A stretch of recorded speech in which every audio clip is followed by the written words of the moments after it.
Wilson Atta and Eddie Tuja MTN FA Cup and the biggest competition I want Ghana in football, not even the Ghana Premier League, and I bet to me Eddie Toto MTN FA Cup.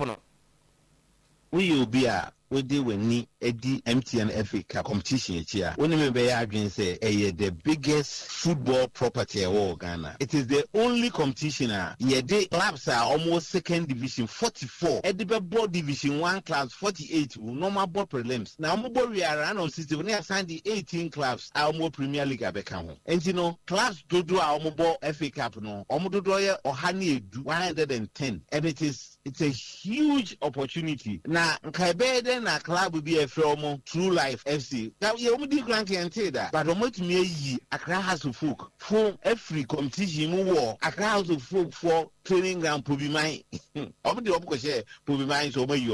it can only happen with MTN FA Cup. Match officials mean say who the beard and that is the power of MTN FA Cup. Ya pim so na clubs na aka no 16 different round of 16 no. Yes, and no Mr. Wilson Atta Samuel or Dame Eba Oye and the source who said Kotokonia Ghana Stars game no the final before the final game ever. Now Paris a PM1. The biggest one Accra my friends Kumasi Asante Kotoko. Any Adriana match no. I drink Accra say Adriana any Kotoko Asia at the round of 16. So match with the no finals until the final before the final no bono Kumasi and Baba Yara Sports Stadium. Kusiada 8 February and the boss match no. Baba Yara. Qualifying there. Jose Achirese winning Champions League ball. Pep Bonabaso. Mbacho T. Pep. Why are they but Pep and when Champions League born and can be the first. Why are they? What the Benfica? Why are they? Nine that soon in answer. Benfica a team that why are they? But I'm added for Mubamsika man. Was he? I said Madrid catch 1,000 Ghana. 1,000. I didn't mean maybe that. And I mean Mudi Samude remontada 14 times. Boss, why minimum? Then 1,000 Ghana we got. Mama, yeah. Ubi na day mama say me fanya ade na me say or the mama say me fanya ade na me on the oven trap me na me yama no. Mama ti. Say Madrid for amokrum amfa ade no. Boss, mama ti. O the 1,000 trap. Baba, mumfa music am na me. Ba ade amaye dey. Mama dey say. Boss, my friend say your team national ba hu say nye coach asem. Why are they? Baba mama nkona uka so uchichi mu ye be che. Ye be che. Enra Champions League no. We are just the first part, but you do baby. Yes. But I feel no more say if on indications make sure say Madrid female. I didn't. We are Madrid near Bompire say playoff ni film. I didn't. Say in film. Ni ku share team bit say Bayern Munich.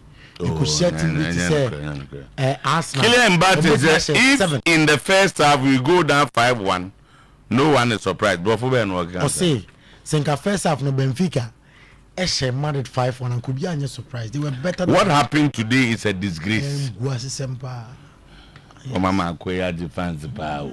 Minene agree. And so say we are happy to be in the last 16, especially when only 2 years ago we were in the Europa League and lost to Atalanta. Papa, so deep grad. You are talking about 6-7 times champion. We say 2 years ago we were in the Europa and lost to Atalanta. Arsenal boss Arteta hailed the performance of Kai Havertz after their Champions League win against Kairat Almaty on Wednesday night. And Arsenal for Mbufuye. Arsenal for Mbufuye and say you cannot play all these games and concede 2 goals. Na Kairat Almaty for Omonarie. Etima Babe 2 goals for Emirates. In fact, Abufu I just think I have it a fit and probably say no. Maximum. They say Arsenal concede goals via defenders no say more asoti. Say na no na Manchester for 3 and no na carry Almaty for so 2. No. You can't do that. Someone yes I Teta. You poasem, be careful. Better some not so interested. Oh, Safi no free injury. But two you cares. Or not, also 3. Say in the pecking order, he's on that. 1, 2, 3. In terms of goals, Joe Carres 1, Gabriel Jesus 2. Boss. And on we 3. Into no weather.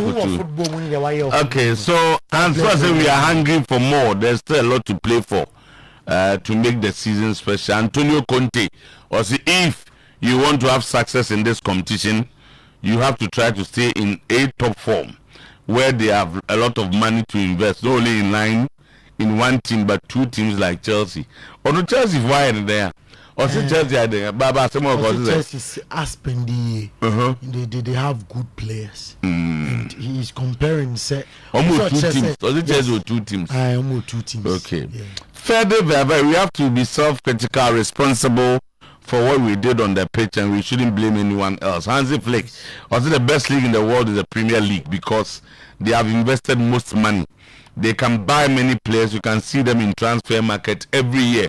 They are indeed the best league in the world. Tottenham Hotspur could make a lot of move in January transfer window for Jean-Philippe Mateta. Mateta when I go Juventus no. Okay, until they say no. Tottenham. Can you bad for them? Yes. Crap. One more full mighty royal CEO Daniel Asante. As Asante CEO no. Has firmly dismissed any suggestion that his club is involved in match fixing.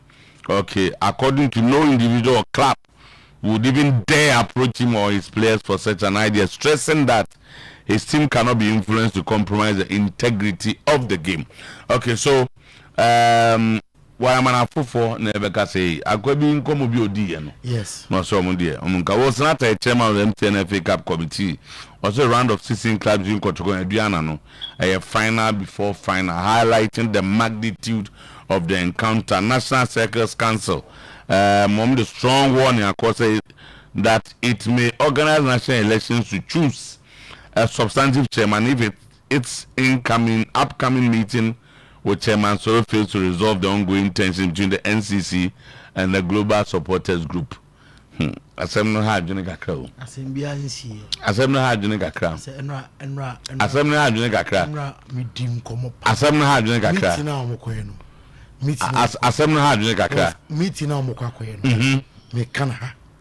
Meeting poor meeting. Now for Kotoko Buffalo so Kotoko Circles no Kotoko Pokopa Warriors Flow Ubiakuma Betonium and Chamansulu will supervise all of them. Supervise all of them. He will be the chairman for all of them. All of them. Sana Pese Mekano. I said I really do understand. The almost China say obey supervise or chairman solo, but the circles still need their chairman. And I make us a meeting now Omokakoyeno. Meeting now Omone chairman Bayano. Dear Omopeno. Ubia Binyani the Nakumatonium. It's for the interest of God. But the meeting. But we are discussing the issues at stake. Omokoyena we have JT. Omoso Omokomiti na dear Omopeno. Omonsanka. And I say meeting and cost the Omopa.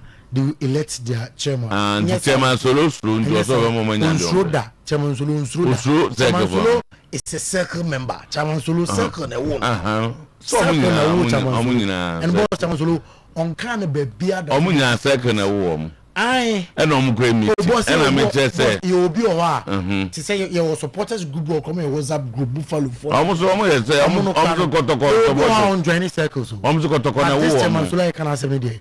Circles na a water almost so say almost so no yes no say opiso chamasolo good circles good circles on can be biada because circle na and yes I know you know minimum notion the American say circle for an say or a circle chairman and he should carry himself as such. So because your global supporters chairman they are on be you that's sorry. Now global supporters chairman be global supporters I didn't Ukraine so be a competitor. As that's why a second chairman. So they say let's meet on Google global. Pacho Bianca okay. One man for no man for plan say na say wona mafu e dikan was the abato bi mu. Okay. And you say no Baba Isa unofficial spokesperson for Chairman Solo say meeting on ho kwa kwaye no. Ombe na so minyanka sai. Minyanka sai. Omuzi meeting on mo kwa kwaye no ombe wie no. Obi abenya de omope. Then fast forward e de no omope. Krate da manimi chese omo say Chairman Solo he was elected. Yes. Circle for no mkoto about fan nomination. Yes. So ko circle. Yes. Of course we no. Of course we no my circle chairman. Then I say metamorphosis we abam. As they say no we metamorphose the force into global chairman. The either say omo or a circle chairman and also a global chairman. So a global chairman the ombeto be you circle chairman. So a circle chairman they are saying you actually ding. And Baba say Chairman Solo kwa catch me a circle chairman, me global chairman. Okay. Lawyer, and you know, you go say okay, and I didn't hear you. I'm in College of Health Sciences. What's on your meeting? You know, I think that's what everybody is looking for. That's right. Yes. That's right. And none of make us any chairman. My good friend Solomon Opusuare. Ebeka say, hey. Brebra mama ni ama me ye circle chairman me nye global chairman bia na me mfa me circle ni global for no 90 mum yes sir na advisors na mo di ama no.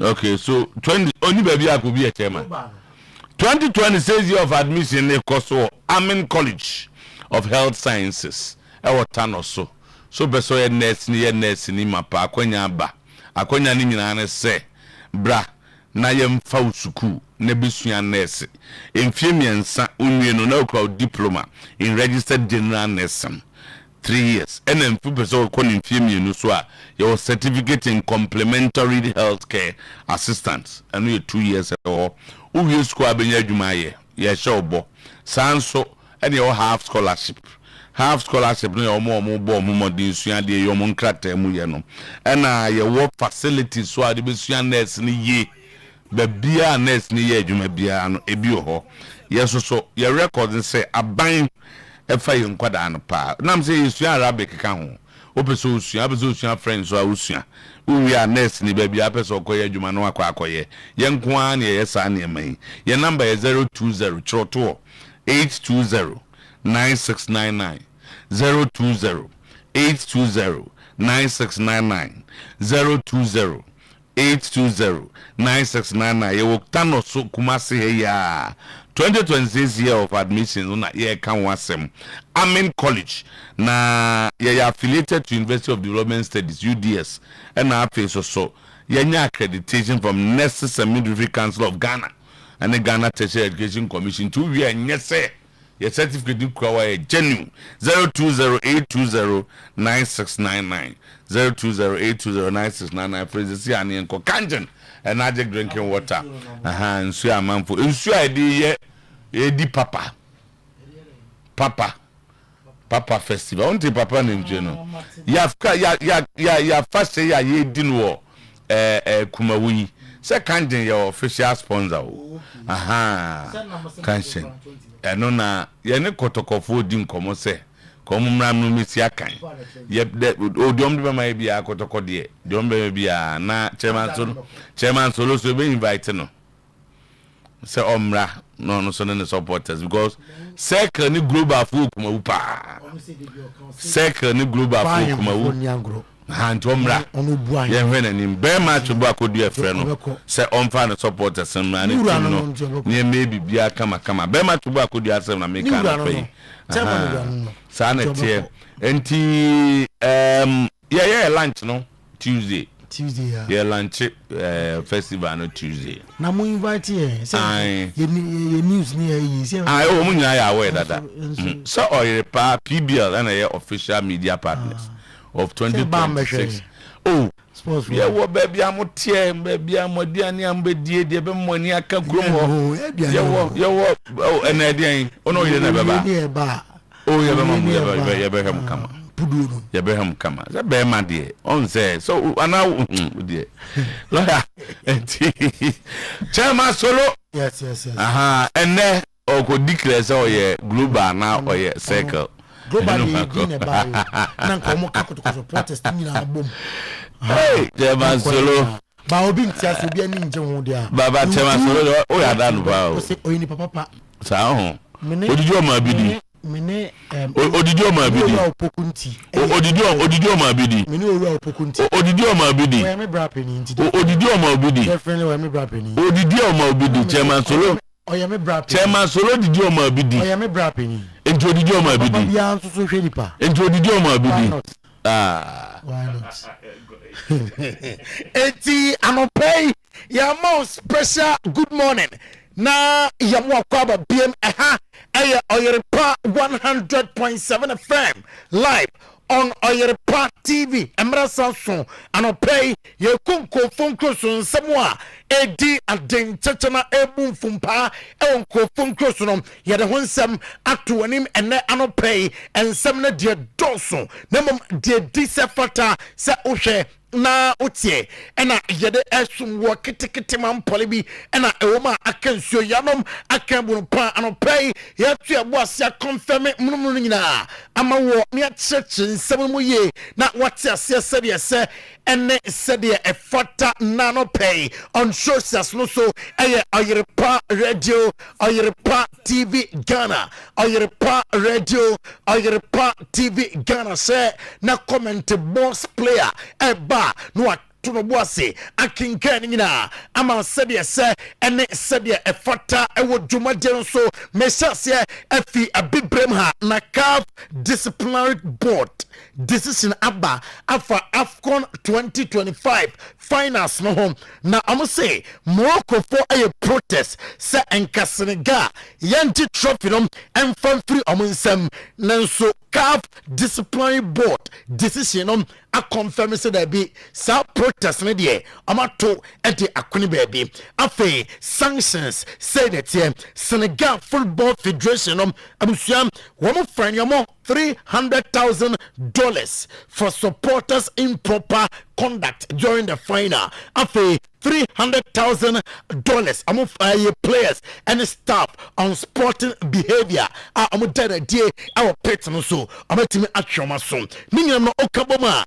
$615,000 $615,000 suspensions. Coach Papa Thiao are suspended for 5 official CAF matches and also I'm finding $100,000 obetua at the CAF player bit say Indiai and after Ismail Assar I'm suspended CAF 2 matches each obia intime mobi adaya I'm say unsporting behavior towards the referee. Morocco Federation and so enya fines $200,000 and no I for stadium ball boys no inappropriate behavior. I'm done a day join the final $100,000 and here for improper conduct of players, staff invading the pitch on Metia at the CAF. I'm also suspension occurring Naboma $315,000 suspensions. No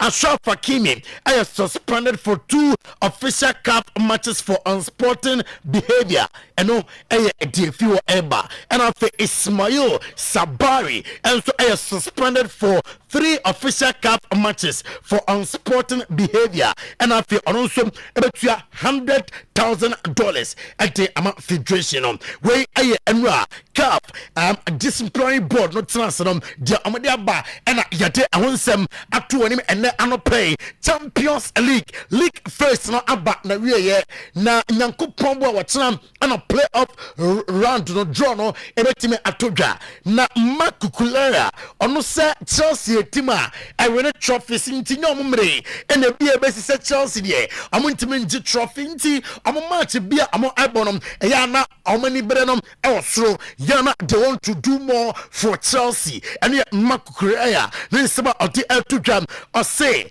o come bia te players ekuta Chelsea no a great players omo players omo understanding of onom ne philosophy or person obo e wo Chelsea na ni age with enra motimba Chelsea done day I was Stadio Diego Armando Maradona Stadium and Liam Rosinha then some of the two jam and and pay Liam Rosina on João Pedro and on say are you happy about João Pedro no credit and ram João Pedro on the pitch now a super and a one about some with a mountain bar or done a day after the game not Chelsea qualify a room our the top 8 Liam Rosina and I say João Pedro and in some way at Tuga. It's great. That's why you dream of coming to a club like this is to play in big games, and to play in big games you have to win big games, and it was a big game for us this evening. So proud of the players' resilience to come back from a difficult first half where we didn't quite have control of the game. João Pedro's goals are top. Cole Palmer shows where he's about the subs made a big difference. Enzo and Moy in midfield controlled it. Really pleasing aspects of the game this evening. It's my job. It's my job. No, it is. And sometimes as a manager you're a genius if you're the worst manager in the world. If you're just normally somewhere in between. That first half, what I have to give the players credit for, we pressed man for man all over the pitch. I wanted to attack the game because we needed to win. They tried, and without much time and understanding on the training pitch, but they gave it everything. Because people talk a lot about us, I understand that, but I think this is give us more confidence. We need to look forward. Yeah, I think everyone tried to help. Ma yanko Antonio Conte na suya Antonio ati atuja sese opese oye successful ewo UEFA Champions League ma ade wasa we and say you stay within the top na afi we invest ye sa oche English Premier League clubs yes enum na ati era top 8 numa eye proper investment and ade amaram top 8 num na okam obiate sa half of his players na amunya available for and match no still I'm fighting here. Are you happy with a multiple results here? Are you content with the results? João Pedro and Antonio Conte and Nabaso Senra and make a difference our picks and also are you such a super player and Antonio Conte Kylian Mbappe Lotin or say Enra Nanka first half no Masa enka ombektim at 5-1 enka Benfica she Madrid 5-1 enra in the first half enko bia entimin complaining ko bia enya surprise because na omo a better team eyenim guasesem ena enra wo mo dare je enra omo Benfica at the ebanim Alvaro Arbeloa or say enra omo like many things nyese bia intensity nko a ena na ewo fem niema p in the game na ewo them or say many players now yellow cards ain't yana edding so I'm back track back and now Benfica ebo cantarum ain't no years our players be at the Efrim Ningamono or take the responsibility so yes so wobi owa homon famo onom Alvaro Arbeloa now I was say I'm game La Liga game bebom over the weekend no home Federico Valverde I say I'm players so marason so I'm betting me accept the responsibility. Now I'm fighting for the club, and I am somewhere Federico Valverde and Tuja and after some Benfica, Esha Madrid 4-2. I will post a match conference and say Alvaro Arbeloa and in some way at Tuja. No, I don't regret any of my messages because that's what I believe. If your reflection is that today's match happened because the two players up front didn't run enough, I completely disagree with that. Yes, obviously today we were far from what we wanted to be, far from the level required by the match, the opponent, the atmosphere, what they were playing for and what we were playing for. I think we weren't able to perform for 90 minutes at the level we needed. Before coming here, we already knew we had a lot of work to do and a lot to improve. We're aware that there's still a lot left to do. Now it's about looking ahead to the match against Rayo, knowing that to win these kinds of games, you have to do many things right, not just one, and you have to do them well for the full 90 minutes. No, it's not the first time I've conceded a goal. Now, Kylian Mbappe, Loteno, so not sure anymore. Who say, I'm happy crowd, the goals, or say, no, team no, everyone, I difficult, Ningamuno, or Chichim. Yeah, I don't have a clear explanation. The truth is that it wasn't the same as Villarreal, and that's the problem. We don't have consistency in our game. It's something we have to fix, because in the end, you can't be good one day, bad the next, good one day, bad the next. That's not how a champion team behaves. We deserve to be in the position we're in today. After this defeat, Benfica deserved to win, and now it's on us to work. In the end, we have 2 more playoff matches, and that hurts a bit because we wanted February to work on our game and have some time. Instead, we'll have to play the playoffs again, and we don't have the option to qualify directly directly among the top 8. Play very badly, that's a reality, but for us the third or fourth goal doesn't change much. There's a bit of embarrassment in conceding another goal again, but mathematically it doesn't change anything because we were already 9th, right? That said, it's something we have to change. We need more consistency in our game. Yes, indeed, Adia say Madrid here say winning na ochna na twasna ochna biem omo ban kunim jaba enom any consistency no nyese bia so na dum performance bia na Jude Bellingham or say his loss of words onim kwaya obefa so I describe it and that painful results are no. Obviamente se siente horrible perder de esta manera. Lo cierto es que no esperábamos tener este tipo de partido. Vamos a tener que volver a verlo, pero creo que sobre todo los goles que hemos concedido, las cosas que han pasado. Jose Mourinho, manager Emma Benfica. Yes, that is the man. And why Emma Benfica? And about the playoff, I say, boys, no more timber and woman done a deal Nania so papa, and they'll play. In the playoff, he's hoping, sir, on making me qualify. I think playoff from Jose Mourinho at the Achopa. I'm a Madrid and I feel Avaro Abeloa and Crown Faso is celebrating the victory now of the Achopa. And to me, I'm a Hans Flick or the best league area say the Premier League or some conform. I'm a top player. I'm a pay. One more cash now. I'm the business inti or per liga best the Premier League and I'm 5 teams I'm a qualify into the top 8 of the Champions League or say a game I'm an FC Copenhagen and I'm a good start are you happy with details and until identity not game them so are you satisfied with Barca so I'm avoid the playoff after Senra how much FC Copenhagen Hans Flick. Second half was much better than the first half. No, we're really satisfied. I think everyone here, you, because we have two games left, less. But also the fan support about the second half was really good. Copenhagen makes it in the first half good, but also till the end they always press. They are very brave. So for us it was a really good game. Also to improve, to see okay what we have to do better. But I think the second half we made some not changes, but we said because we want to play.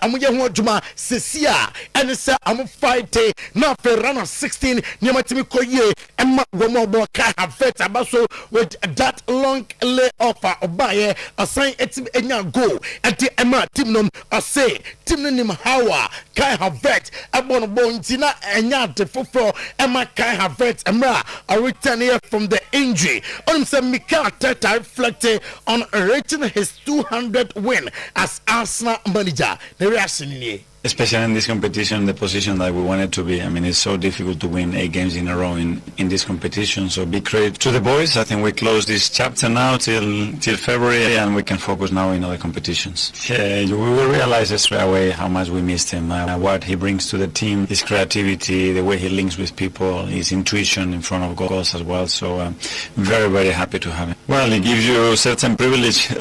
Jean Christian Jackson or the two say or Vincent Company and I feel the Bayern Munich team no abaso with a modern bar and with done a dear and forever started season no obi catcher say and capable to be a body now in the league phase area nanka Bayern Munich atosum no and ka obi anya sajiden anra oche lineup manager no Eric Phillips Stadion about Phillips Sports Vendroven Endobin na eka at akyɛw sɛ obi a ɛyɛ capable sɛ obetumi abɔ ɛde amatim we managed to create and not score and a Vitinha player Emma Paris and someone amongst last year story I said this year now last year I'm going play up Roma at the I feel so I'm about play up and also I'm happy with another draw with Newcastle United Christian Romero in a Champions League player be a bar here na mentality them a different cry and a slot sir and also happy sir to put two up such a marvelous performance na enra omutimi edin kunim Jeremy from Paul confirm set we pra and a slot set run of 16 now enyan drew ho but their concentration war and it's ombetimi arena matches English Premier League and a slot hungry for more or see the club want to do more.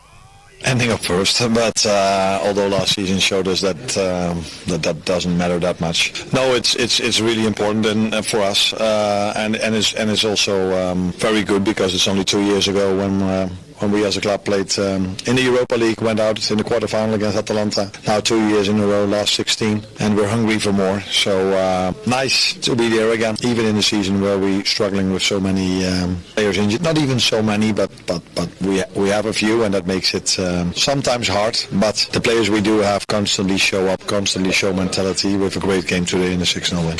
That all depends if we can keep the same thing as today. I think I've said 1 or 2 days ago that in between the boxes we are such a good team. We are so able to play through teams, to come in so many promising positions. Even today again, I think at 2-0 we had so many chances to score a third. But today, Abusia midisi na anadro bi ho hwe adro ma captain bi no me no no aba o se o sister said was a bon abaso no se captain nye odeni uye buo bo pampalu papa mpama homatin na Victor James Osimhen and Omusa say ada na wanware Yoruba ni na akọware Cameroon ni and o say odo de enim ba bi obi firi o odo nim se bi awe oya santini we da gomba ni we mosini no kradu odwa tribalism nti ono no ni nyina ka ho na ema no ware Cameroon ni eno Victor James Osimhen nsem eno no likely say Leon Goretzka ebe kwakoye adwuma ama Atletico de Madrid ano pay ye also edin kofom cross nsem no etimi esi live on Oyerepa TV, live on Oyerepa 100.7 FM. Boss player, any team no to us on today's post. Number yening komaka krabi our SM beaters of the moment. Beaters are on no ma team say drone one way. One man for be the member team no call relegation. Service I say wayama prayer channel.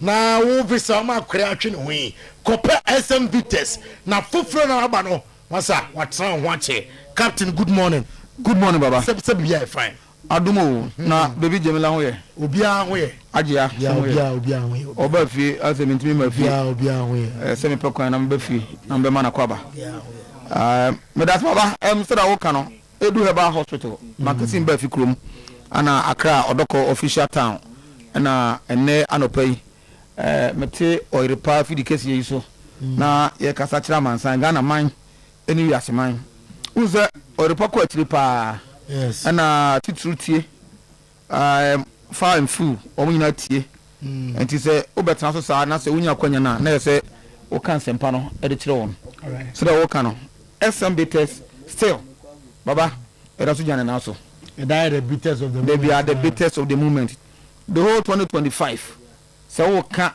adura eye adwuma e ma Ghana for e bo se e bo sri here se wo ka mienu a SMB test be di kan okay edu about hospital product eno no mankasi ba fi krom na yewo ana odoko official town ho eni ya bia odu ani kire ho a obetimi eni yen edi nkuta ho na medika na me hyase afri stroke se de bia ye ka no stroke ya de a baba na nsan no obeti wani a branche bia uhu no kama okoba obo ya uhu no obeti ne nkan yesi wakafi identity stroke obo ababa wabi the age of from say the first baba ye yini no na ye nkokora ne mwafo senka wabo na brabo wie ebi nanka One say yes when you stroke. Yeah, is it? But a lady akoda kra. Was so various hospitals I na so do need to man kasim ba fikrum na say the category of people stroke edo ato form ya na ya homote. Nyina no efa yenuane ne lack of exercise ne sane manema no. Nyina ka hu bi ne ko fa sane ma no eba. Yeah. Edi say otu anko ye na se yade ekobo wa. Eho na mankasim ba fikrum me director se for ni kire ho. Anase odoko official ta me director se for ni kire ho. Ya nanka benya anka animanimu ye na ade no eka wo na baba nanka odwani akire ho. Yeah. Open tem kwa afide we doctor kan ye say the first ade no ebo na animanimu na ban tem a now enamienu kaka na otwemienu so no wo be tow ama waba onyuma so abe onyuma. Ti ana ma advisor me dey ma na sa futu a me dey ma ne say se ekoba sa ya me je me koso ha hwe ana mate ha ana ma ye say ebi no ho no mo se man kasim ba fi krom ebia ana ekwan ne want se mo kuma se dia me mpe ba bia kuma se ye enko ebia obepe bia kuma se ya ba na hwe ya na ya sa open na wanya ebia na bank kasim ba fi krom yes e be take some 2.5 hours ana check 3 hours na so be ko ho no na o ba ba ye onyuma okonya ahoden e dia ba enu tu ye kan say e the stroke specialist. Okay. Si you catch you be a specialist. Enye SMB testing kwa. Dabi. Baba, edu eba hospital no. Timpa edis ye na stroke. Onyame abdoma odom Dr. Adu Mohammed no. O the stroke kese pa da dom no. Na de ma Dr. wo hunu e wo da kam nya baba. O so stroke no be be chichi ni pa. Ya na eye the blood circulation no. You see moja no a drop baby and look at ntimi enko and you know ama eho aye because of the blood ntimi circulate enko ran no enu afusani ntino obo se na ma ho no ebia aye agina and function well and then I'm not stroke the no wajim what are they anything so oye stroke adwuma unya hunumu efa enema it has to do with the nervous system efa ye moja mu yentini mu ene sa na ma no hu it's but so do you know and a doctor establish that SM no say baba say to way say be ma to na say obema entimi ensori enyina so ya it is because e moja no say ye be ma no eye ntini enye kase the moja na ye e moja e pompe ko ho a ene ma no timi erect e sorry gina it is ntimi sorry a che say e moja no entimi nko empenetrate so that it is sound no ene ma doctor establish okay and odi nya sa adom SMBT odi ye ntino say onum SMBT sa na ye untin no adwuma etina da bia e ka che say onum SMBT sa hu nya say obenum emi aphrodisiac because say when it's not broken, why do you fix it? It's a problem anyhow there. Baba, at the end I say oko fast oko bibi. Unless there's a problem. What I say? Et you know, say SMB test be clear at the end amount there. At the end I say oko fa adu bi say me ekonom na me hu aso agina so no matimi me ba na so ba akoda. SMB test so oba so no because a year adu sorry SMB test. I was at me talk for about Konam na me dey madwuma na magya na. Dabi. Ade aye o daily dose. Onum say onum so no.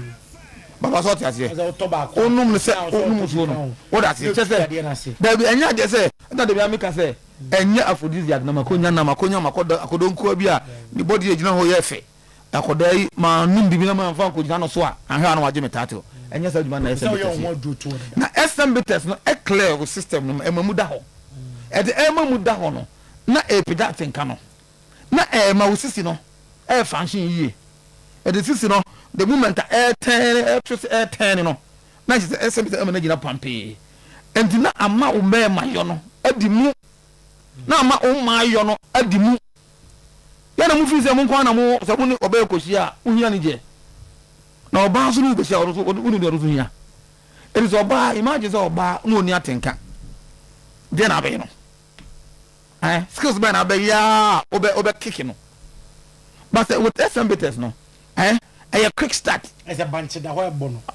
So you think no all the question na me ho ahwan ana asem bi ana mabre ana adwuma no nkwa na adwuma obi aye adwuma eti sane man so betima clever on SMB test na SMB test no emma o system no no em function well ti de bia no da ho a oda ho a utimi say yes oba nie oda ho a utimi be mani SMB test no enam se enyen senti so for no kramo no ti malam kramo pani o better than that so but that alcohol bi anim okay eti onom ayino ba ko de cap no sis no onom ba ko a no udidi anonom ba ko anopa udidi anonom ba ko nyumre na enje numbers na tikem yes you see them we are no be sorry abasisi anti yenje baba me that 0243 98 93 68 0243 98 93 68 and 0558 37 95 45 0558 37 95 45 and 0201 044 221 0201 044 221 na dre mi pe bi ato he na menya bi ato sisi baba for when it PFA pharmacy or Tafu New Road Junction PFA pharmacy ubenya bi ato Kolinak ewo Ashton Crofom Quantimpon ubenya bi ato Danny Farmer ewo Ashton Crofom Quantimpon ubenya bi ato Freddy Mens ewo Kumasia ubenya bi ato Samson Apidank ewo Kumasia ubenya bi ato Tina Tet Heba ewo Sofo like Kumasi ubenya bi ato Sana odo ani kire Promise Heba abota ye timin ahaso ubenya bi ato Baba for ni kire kan okwa repass okanshi drug lane ubenya bi ato House of Drug okanshi ubenya bi ato okay Ekus Pharmacy ubenya bi ato e de free ho Baba mi wi na mi nwie kofo dia okwa Gapsin Pharmacy ubenya bi ato Kotachiman Kasapa Pharmacy ubenya bi ato Kotakrade God Day Pharmacy ubenya bi ato yes ana say Charles ubenya bi ato ubakumasi a Misty Herba imro ubenya bi ato e de free ho Baba na do na kire kentampo o se ampem daako FM ubenya bi ato ana aduana Herba ubenya bi ato e de free ho na do na kire Brekum ubenya bi Clement Herba ubenya bi ato from Brekum uya na do na kire Doma Hinkro ho ye minimum Herba okay minimum Herba ubenya bi ato enso e de free ho uko Cape Coast a Pena Herba ya de ubenya bi enso e de free ho na do na kire Takwa hono owas abidrofie ubenya bi ato e de free ho na wahwe na onso onwato na se medical kan stroke de men for nintre baby ya for nintre man kasi that's Dr. Dudi stroke specialist stroke abodia nkoma bia me anju sika ni baba what the only thing is no see stroke sanya den o kan ha that's it you know udu ani tira na udu odoko udu official ta na se udu man kasi ba fikruma o ka se edeka nya ka je nkwa sombo. All right, so we captain that. Today's sports. It was you try one was this year. Right. President Chako, President Herbal toothpaste. Aposino enya papa ma ose enye kama enye fita. Ma wanum enka no enye hwam. Ma ograms enya ahoden tuatua ose emu ntokro nyina. Nya cooling sensation. Ewo wanum ni nyina President Chako and President Herbal toothpaste no ena ebeboa. President Chako no ye the lemon, mint, zinc ena afe Chako ena ediaye ena afe President Herbal toothpaste ye the green tea ne herbal extract ena ye enti wa bra odi AQ sinyina no o ye rest assured se o se ebe ye fita o ye rest assured ese wanum no ebe tu hwa kama o ye rest assured se o gums ebe nya hoden na afe so wanya cooling sensation when Ghana Dental Association ajatum as a President Chako President Herbal toothpaste eno na wo se fie bia ye de etwi yese President every smile matters.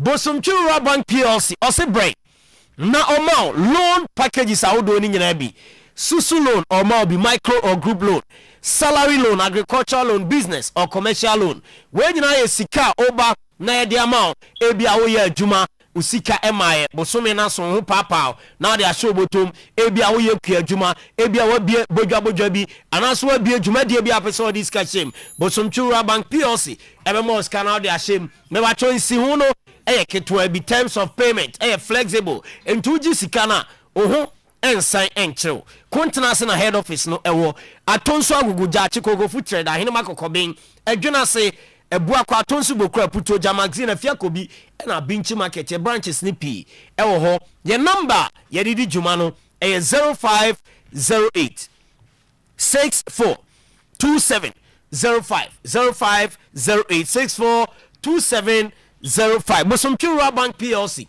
expert in unit banking. Amen Scientific Hospital and the best alternative medical hospital in Africa. Yes, for stroke bra, for one sembra, for ya dear be a transwacha wakwa enko wasa into me and kono fabra na yenya wajuma and fama Amen Scientific Hospital. Ye hona ba ye do bejre fidie ni so be you ya de nyina pie na ye de no ni bia kan ye no e duonu 9 FDA ajatum se ibetumi edi asa yade kuma se ye watwema tachiman kwada so fanse kwan so oko other branches e Ghana eye edu enwotwe ye obi o enche boga wa bibia ni akra takra de tamale atebubu sunyane nkoko ho sawide biso ena afi ho ho nyina obe Amen Scientific Hospital e ho frɛ nani endi nkomo 027700 1234 027700 1234 now ne akasa Kangen Energic drinking water nsuo nya dro dwumadi ebedu onipadua ni mechen ese wonum doctor dro empo ne nya ne se Kangen ye alkaline water no ewura onipadua ni ma eyi acid ni nyina edi free mu de bia ya ne yeka ese Dr. Otuo-Acheampong ene odi tu dwa se yade bia ni ho a ebetimi atena alkaline environment including yade friend cancer 2% yi yade nyina free nipadua ni mu na opam cancer no alkaline water and pH also Kangen Energic drinking water uliva ukidney no wakoma ehia pa essential organs ba ko techima pe untumi entrate as for asasi so onum Kangen bossa eye organs ni nyina ho ban na so anya ahoto Brahma UGC Tafuni Road Abaru Junction Lizzy Hotel eye Santasi Runabout Pakiki ewo stadium na Sumankwani Junction Ashtown ewo nyina kwa benya Kangen so ni bi na wato fre na jiun so ni bi 0241449191 0241449191 0507 379474 Apomodin Herbal Clinic Kokumasi Sofola Soja for Kwani so Omni Assemblies of God asoy no ena edia nimhwe eni yade nyina omaso na ode ko ode glaucoma ade cataract de syphilis aye no ebe ni so a na ma ni no ehu ade ye bi o create mi jaw ni fraye me wa choko Apomodin Herbal Clinic won be hell na wani no etumi ate wo ulcer afako wo gonorrhea afako candidiasis say white waist pain ene goiter ode ko Apomodin ni nyina ombeye ehu adwuma edi amount for 0551 098961 0551 098961 na oni Apomodin Herbal Clinic edi enkomo grow fine about tonic oba tie mi pa ubu nsa ohaw ewomu onsabuo ni sisi so eye moja no krebu embampo obi o abosumi mienu miense nan enum konsia ombu ne nsada onim se normal da bi enye normal oba wesiswa nkosua no egu mu aye adwuma no onse bosumi bia nkosua no bitumi pai ne pie efiru ni padua no na so watumi anya ahoto enti unum grow fine adro na onsabuo ne ma ebeba onum ne nsisi so a ebe yisi so ama onum na moja tu dodo a ebetwa na afi oyaw ewo mu a onum a ebe yi oyaw no e de free ho didi kama daye unipadua ni nya ahoden a grow fine herbal tonic me wa chofo ni chem e Mr. Ba Kolina Keba Smart Ba Fredman Sapidan Pure Leaf and afi chemical shop near ba shop bia e Ghana ubenya bi na wato digital herbal clinic kuma say amakum run about on Bank of Africa ho na enuo ne dodo na e from e 0244596532 0244596532 grow fine makes you grow fine edek SMBTS yete omo asem dada enti no obeko na waje edek SMBTS ni bi na apija watenkemu ede ama ABA Herbal Clinic so for ata so for rasta so for branch no ono de ose aniyade na ba anasa afi ne nam kwan so ba wo utumi hu se as a many first na making kind de come say me hu ni ye and I say bi kra na anifra adrumia braye ho ye mo wadro na de gu aduanem dia enso fagum na nom drink na de agum no anom ewra ni ntin so na yeso adwuma e de ama be hu se wani na nka problem say ba so ni nyina ejai ABA Herbal Clinic hypertension stroke prostate liver any kidney ade nyina no me ba cho ABA Herbal Clinic ena obeko na omaye ho adwuma e de ama kwada so dwena se main market e chewa doma inkro Ebenezer Preschool adjacent Apia Kubi Cold Store eho ena ABA Herbal Clinic ena omo ewo 0541 565 199 0541 565 199 ena 0502 812 161 on ABA okay ebetwetwe nkomo na bibia fine e de ama.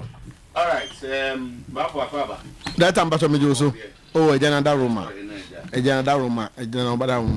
ti we dey quick sports ministry concern over betting issues in GPL after financial investment into clubs. Tama, the latest information are you picking on how some more titino papa almost say a bit me a hamper the progress of revenue generation project being on the abano because the people will lose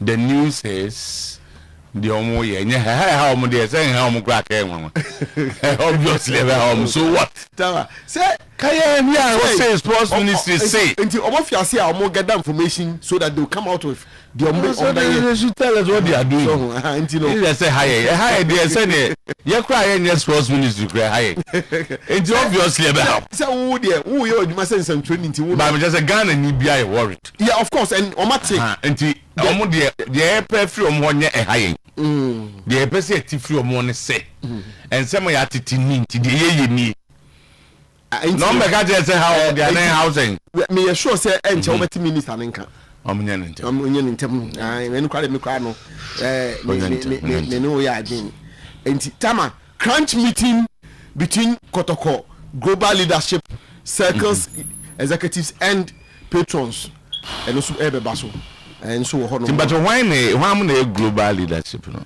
oh say na say and who made them global leadership who made them no say me if I get it right I think the newly elected chairman because who say on a year leaders and you see interestingly quite of us who year leaders no based upon what the I think it was a bit rushed to I think say and yet the idea is very very good say on benya Kotoko supporters so many can boom as one unit. I think the idea is brilliant. But I said they did not take certain things into consideration because clearly Mr. Ofosua was elected as a circle chairman. And there's no argument about the fact that the circle is the biggest of all the supporter groups. Of course, no two ways. The oldest, the biggest, if you ask me. So, if can boom. Then they take steps to do that. But also with the about we and idea and declare global obviously the challenges kakrabeba. So and now you say the circles in itself is a political organization. Of course. A political organization. This is move ya kosa ye omo ntiase wunya ni easy sa information but I hope said baba kana no panel I hope said it will be a very good meeting I was say omo nyina nyomo ntiase bi so munya ko and their group omo nyina groups no so mo be ko jina ba bia mo be wie no na okay obia aye nti tama me final one was say we wanted this to be the final. MTF and FA Cup committee chairman has spoken. And they no so beba. Are you quoting him? Oh yeah, beba voice cry. So we wanted this to be the final. I said this should be the final. There be okay, I can you. Because for na can What they say? One word be able to have some meaning. No. Was it Kibenya Kranaka way final? Okay. So until we are now. All right. And also Honomoa. Your whole voice in the why you have a okay, so red. I am quite the eye in you. My boka. I will not try. My obi musical will be on also the brem. On venture man. I'm boka taz. Because I know people say said into the okay will be champion. Minimum charge, but now guy been a friend say may be or the brem nam say how cry near. No, you know the other but I'm simply better cry 1,000. My boka. But commit my name my power. But I think you were happy for your uncle. No, I wasn't happy. You weren't happy. You're all I'm musical cause happy for me. Keep on the idea to oh coach you oh coach you no grant me the moment oh but on keep on the thing in itself wasn't a foul. And yeah, and I think I agree with Madrid for say that foul was a bit foul. Na keep a kwa na Madrid for most man when I'm not head the boy I say. Now you have to do any qualification. Ko for abresa. Anyway. Say Mbappe cannot be actually players no. Ono so kan. Or see they don't deserve to. Or see it's a shame the way they kan. So be the young no to young consum na.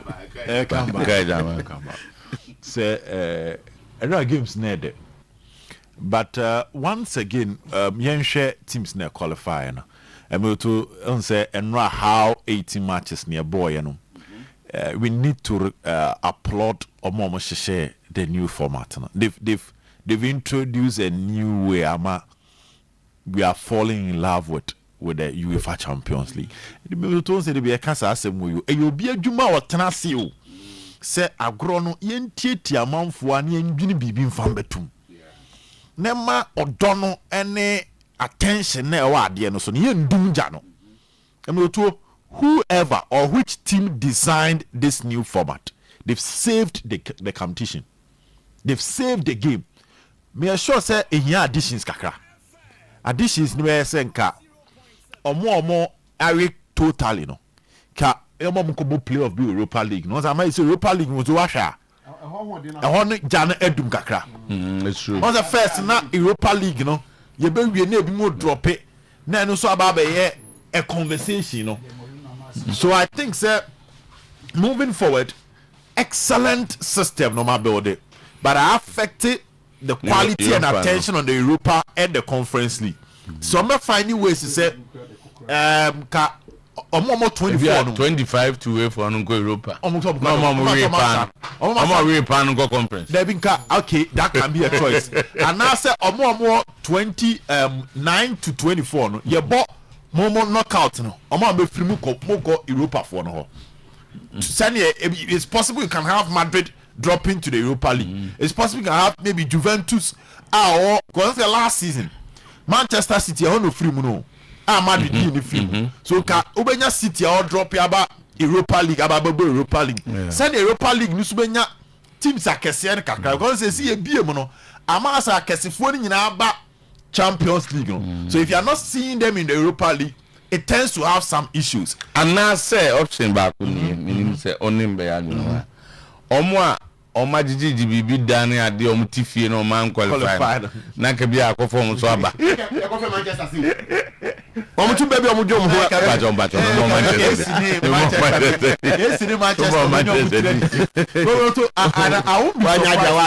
I will be surprised moving forward they are going to bring that into the conversation to save the game because this format was excellent. Moto yemfa no credit asem previously last day mere formality because most teams have already qualified. But not Muse Obi started on 10 now on drop it back. Do not have live standing now. It was appealing, it was interesting. Okay, we can cover it to go but now now we check how rotate our top. Now so to Asian common as now. Chelsea coach Liam Rossini, point number 1 2. I think so far so good. So far so good. I mean I had my doubts because this was not a manager based on the CV, the pedigree. he's coming in with a lot of hype around him.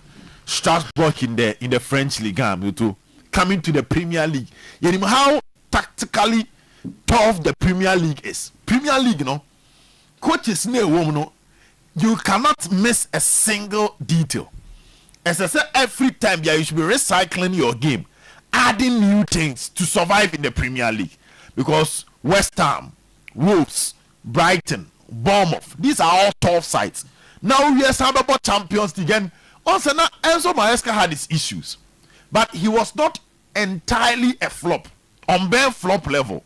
Into one, you need to maintain the standard and even upgrade it to the next level, and which means that Leon Rossinior will to obey winning matches at the Chelsea. Now, one other issue apart from getting Chelsea the results was that the Chelsea team are going for young players with potential, and they are looking for a manager to polish that potential. So improvement of players apart from the results, and how you can design a tactical structure to get the best out of every player. And also idea about comes to and the amount for the better. And so far 3-2 against Napoli team beating them at home, tough venue, almost 2 years now in the UEFA Champions League, and also in the league and all other matches. Very difficult for you to beat them. Not Chelsea team where Timia 3-2. So it means that Leon Rossinior by his only defeat is like that one against Arsenal. And Radio, he scored 5 against Charlton, scored 2 against Bournemouth, scored 3 against Crystal Palace, and scored 3 against Napoli. So we Pafos game not share one now. Onya more than a year 2 goals. See in about 90% of the matches, however, because out of 6, a move 5 when you're more than 2 goals. So Chelsea is scoring, just that they are conceding a bit, and he's one manager for getting Chelsea that automatic qualification. So true. Barcelona in automatic qualification, maybe top 8, and the biggest issue from the Barcelona top 8 is their defense. Moto say o sha dia table now. Arsenal conceded 4 goals. You had top 8 for them and scored 23. Bayern Munich conceded 8 goals and scored 22. Ibenya Liverpool conceding 8 goals. No Ibenya Spurs conceding 7. Hotspur 7. Then you have Barcelona conceding 14 goals. Chelsea conceding 10. Sporting conceding 11. City conceding 9. So in the top 8 teams, club conceded the most goals was Barcelona, and Barcelona failed to keep a clean sheet in all the matches of this year Champions League. Copenhagen go against them 4-1, Praha 4-2, they conceded 2. Freiburg 1 goal, Chelsea 3. Club Brugge to ended 3-3. They conceded 3 goals. Olympiacos go, PSG 2 goals against them, and Newcastle 1 goal against them. So in as much as the Barcelona attack is scoring, because Barcelona said 22 goals, top 8 in only Arsenal they share more goal than Barcelona, which is Arsenal share 23, Barcelona share 22. So for the goal scoring, they are up there, but their defense is something they must look at it, especially moving on to the next stage. So Barcelona defense let you down in that game against Inter Milan, our semi-final. So Barca need to start fixing this weakness. Solid performance. So I'm making the top 8. Attack is flowing, but the defense is leaking too much. And so too, if Barcelona fix here, I can confidently tell you, say, the biggest weakness are preventing Barcelona moving forward to the next stage. Point number 3, the English teams. So I say top 8 in Italian team be anymore. I'm out for a course.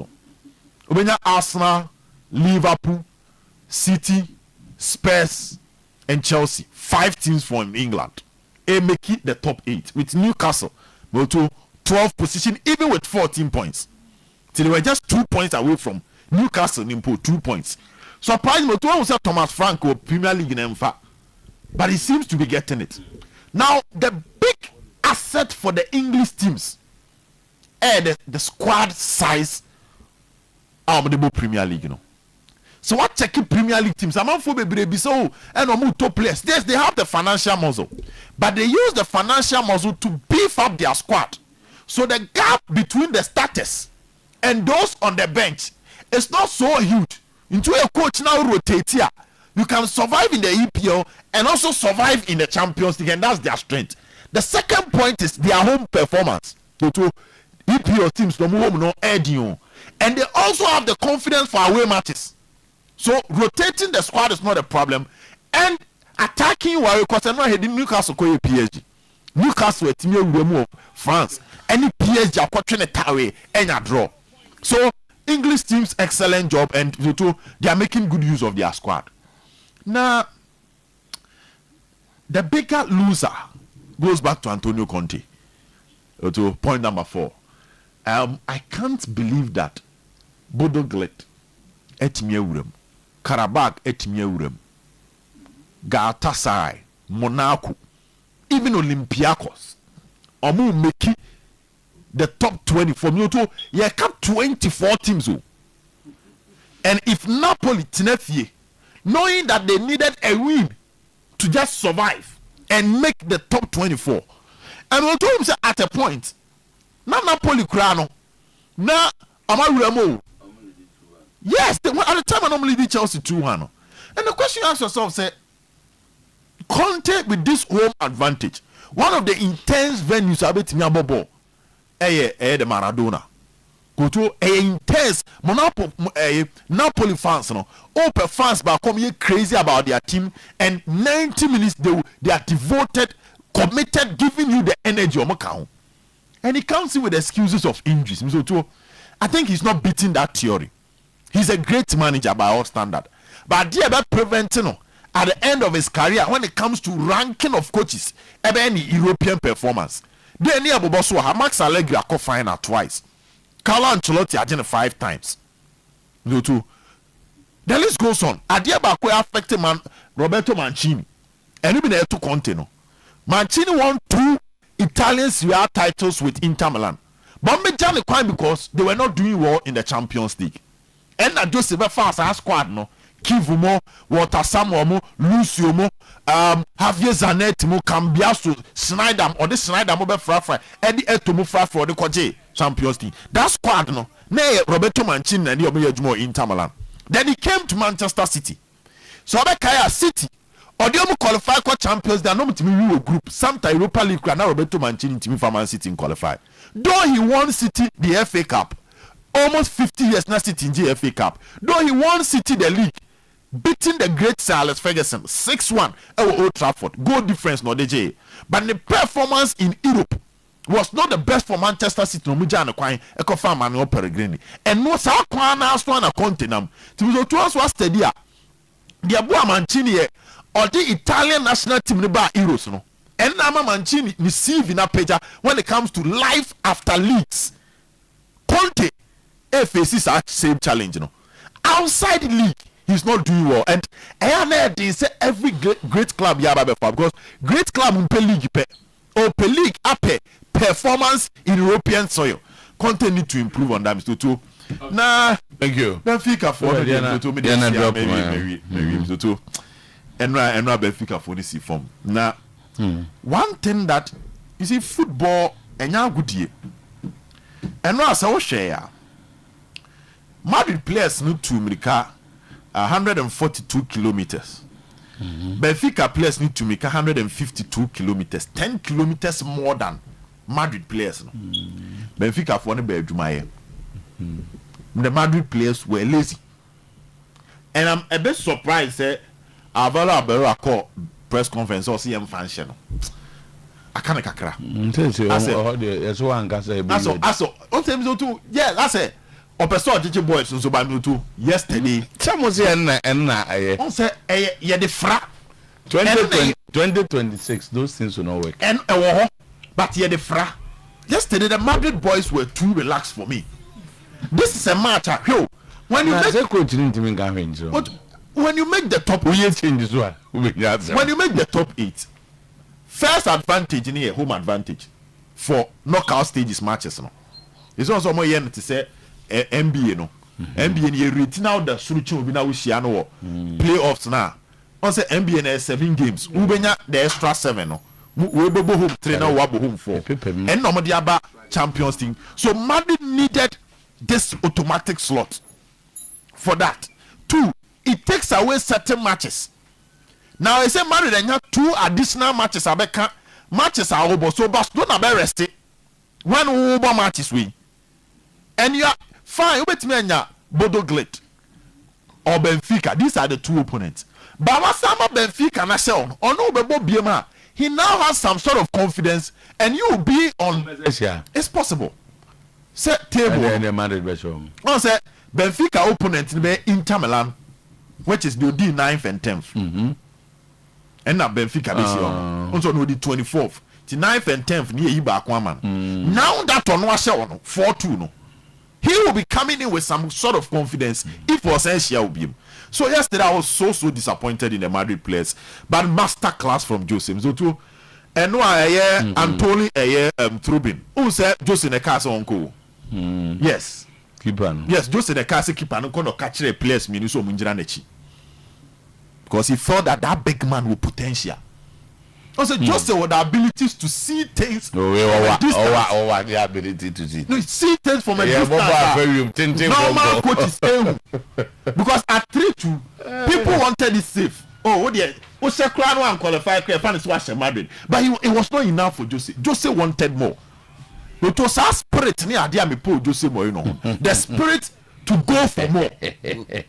And now I was say ibodam ni asakra nya ne kakra odi behunu na nkwala o se de hye ne say and the difference in the adwuma aka seconds no mo ka kere ne say the needed one more so mo ka kere ntem wa koko for more goals fire on guy so na the bench no o ye change om so eye so even yesterday na nkofo was na mo peden o sa ma keep up that's on the original bench o say o no mo ka kere say aka one goal ni betim da qualify no say aka seconds na mo ka kere nkase mo ka kere da omaka 9 and look at check up say masa omaka 9 one of the winners was Jose Mourinho for a solid ending UEFA Champions League.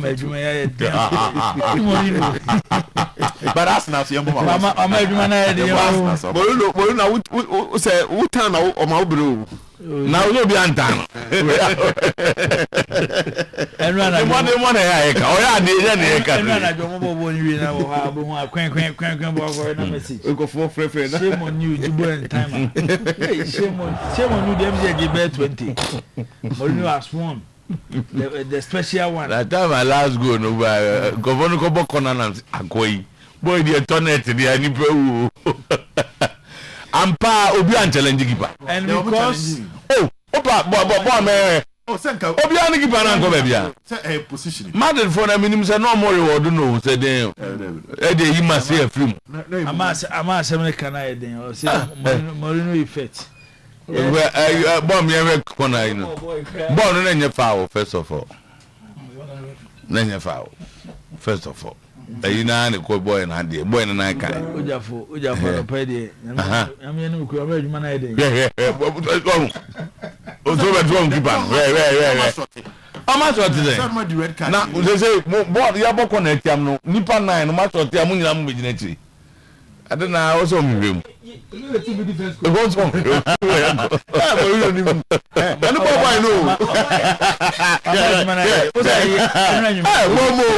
ni di be mo change we na we no Pep Guardiola board abaso obo Mourinho abaso say ade a Mourinho ye no Mourinho na na ka top 8 ni ale ko be film come so obo Mourinho abaso pa na eno the keeper no and once we the charisma keeper no dey born abaso it looks like the olden days Mourinho na dey no and then they Mourinho but he was back to his best as a coach to Enra Etienne can say Madrid and Benfica had a good record against Spanish teams in their last 21 outings if I'm right it was Spain no say more winning just 2 normal draw 1 and it's even their last meetings with Spanish teams the two but Enra there it was one gamer you could clearly see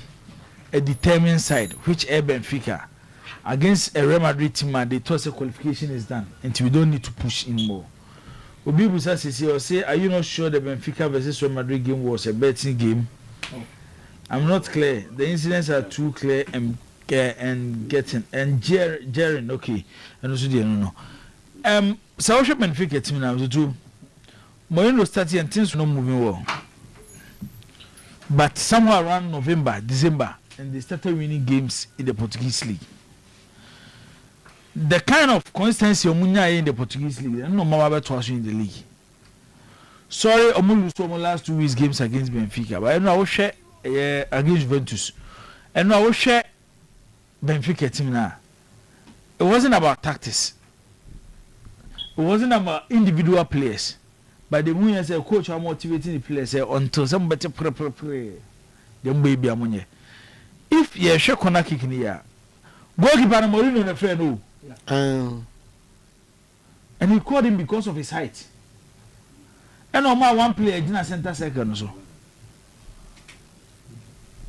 And the target was to get the goalkeeper because of the height. And eventually Munya allowed the Tibo Bolma. Bono it me to that. Morino has done well. Being part of the last 2024. Okay. 2024. But to be part of the last, they say, and that is you. And a year woman say, my God, the Champions League will be a position of the B and just on the Champions League, no. But it's so more than more at the point. Agreed. But what I'm saying is, just almost more qualifying now. If we have Champions League near pa, or have Champions League near pa na. Ayana, you to. Among the first, they don't even go on to win the competition last year because this is a competition I won. I want Real Madrid.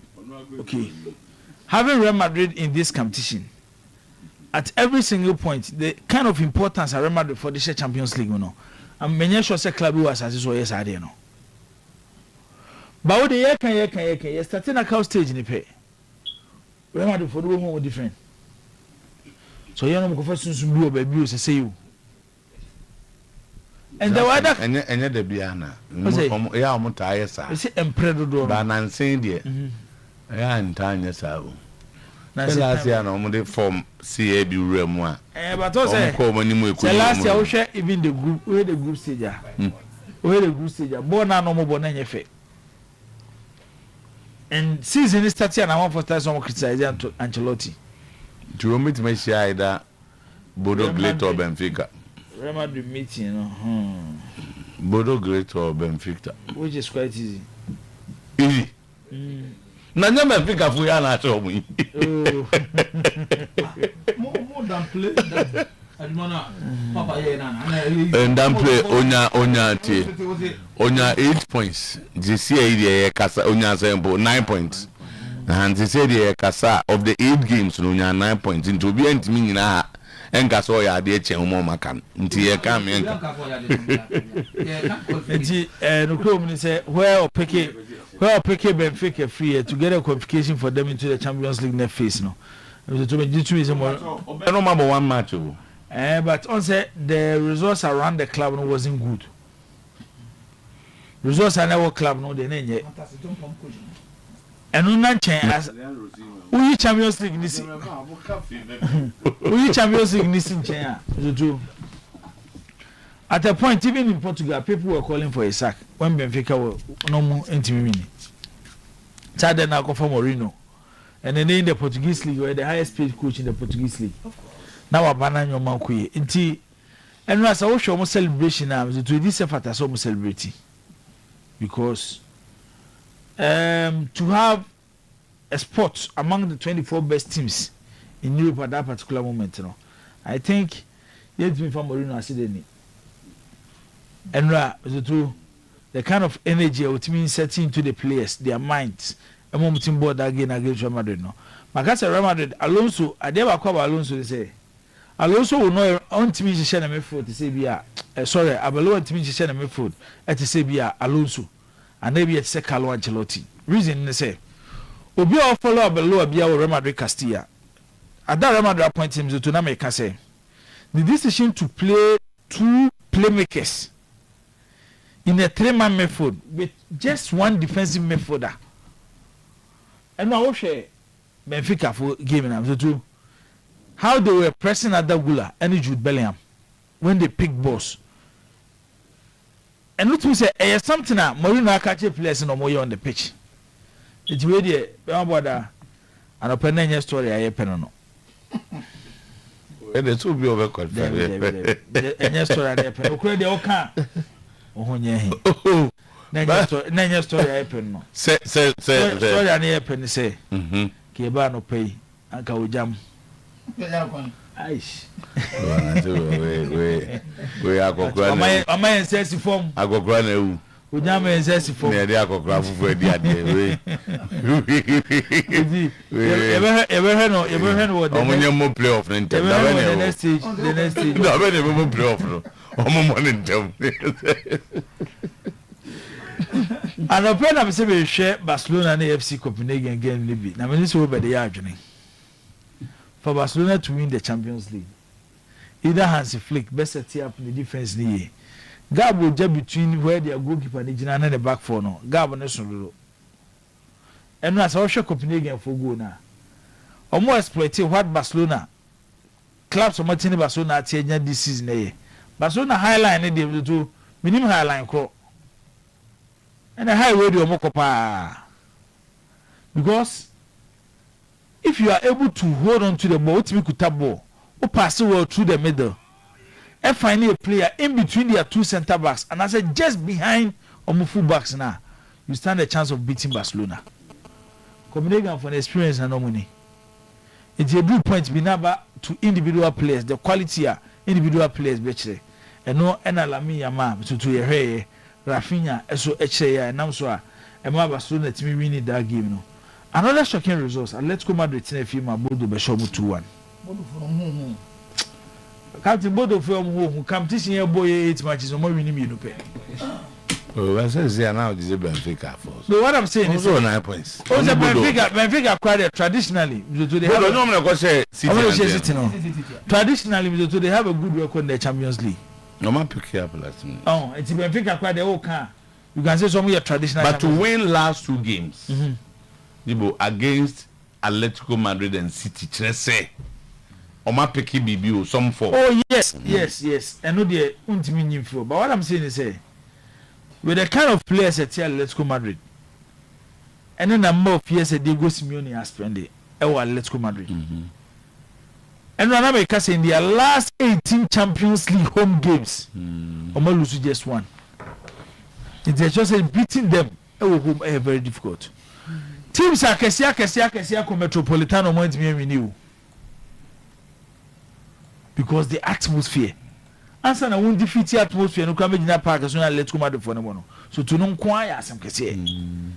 It's from a team or no way. I dare for Chromo Pomo who is Sunato. Yes. To come to Spain and beat the 3rd best side in Spain.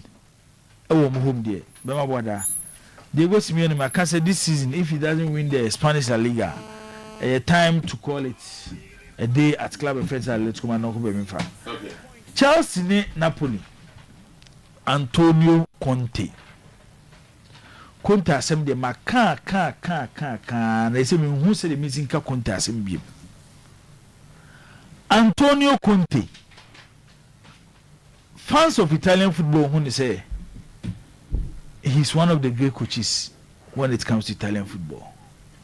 But after him again me try ka say he's not there. David.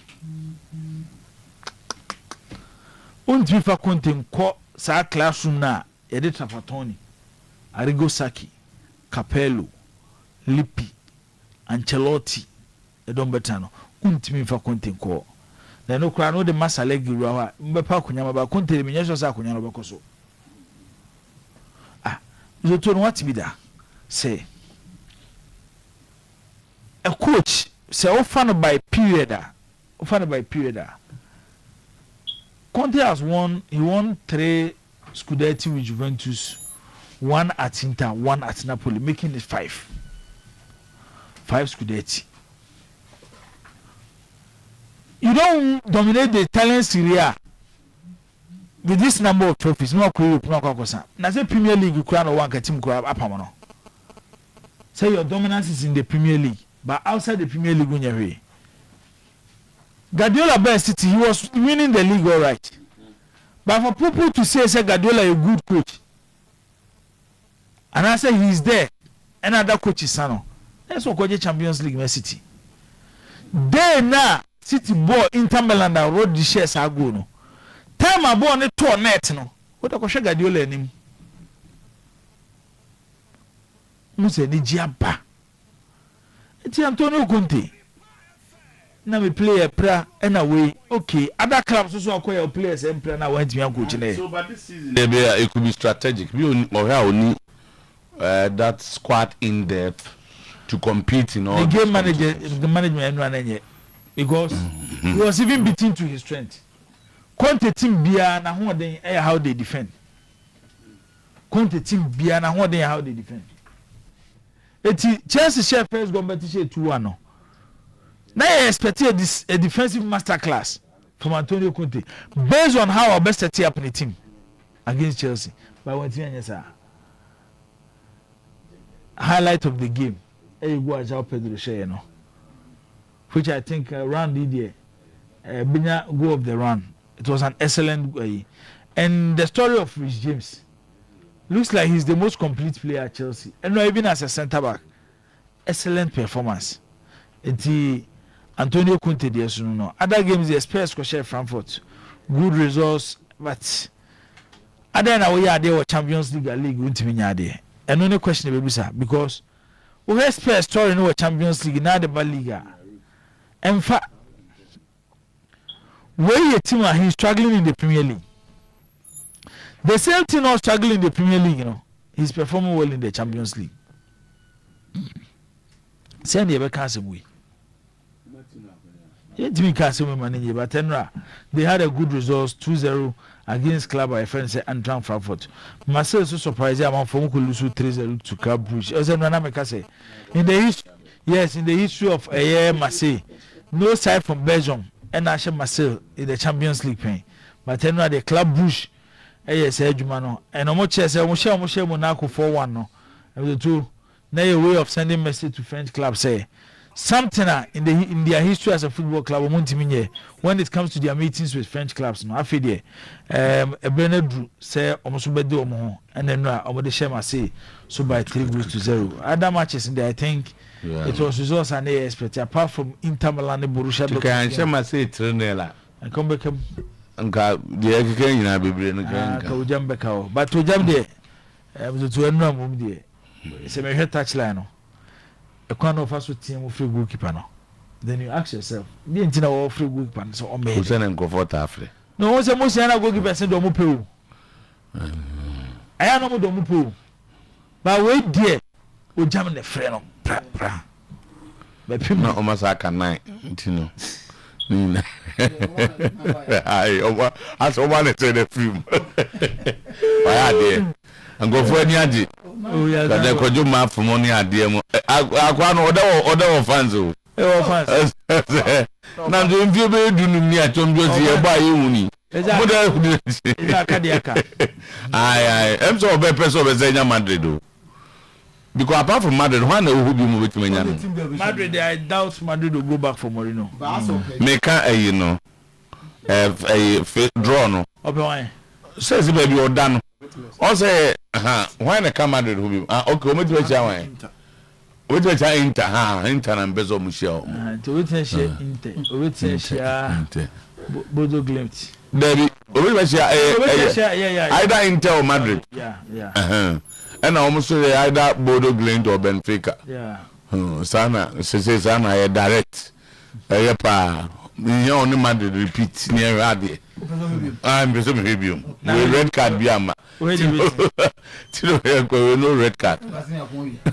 Yamrai na yantwaso ewa ha we dey tew na yemfa fie de nyina amra meka mo ho medical cow say one for Nigeria abusia wa anyi bia ye beka cho so mawre no akum ne nyina no ene say ukonkofo fie a eye cow chako toothpaste ena abusia ne nyina no ede twetwe mo se nti ya ne nyenwanwa say abusia no bia se ye fita nti menya so den da bia no de wuyu so no emwa yatu yade di halitosis woti adin ede nanso busua de tere so omo omanum yi nka no saa brofo ne de ma wom halitosis abusua nya yare pa bomade no wo ka asem de pa nanso bia mpe ene watie adan na won sesa de odutwutwu se no na wonyusu ka chakotu person bi sansa no de ka yem bidie ene body training a na yade ma yan ewo yenkro mu a ene ho adagye ntie nya bie no samara so de aba ye wura provision shop share shop more hono obenya more etimi etu akwakoton number no enie 0246 864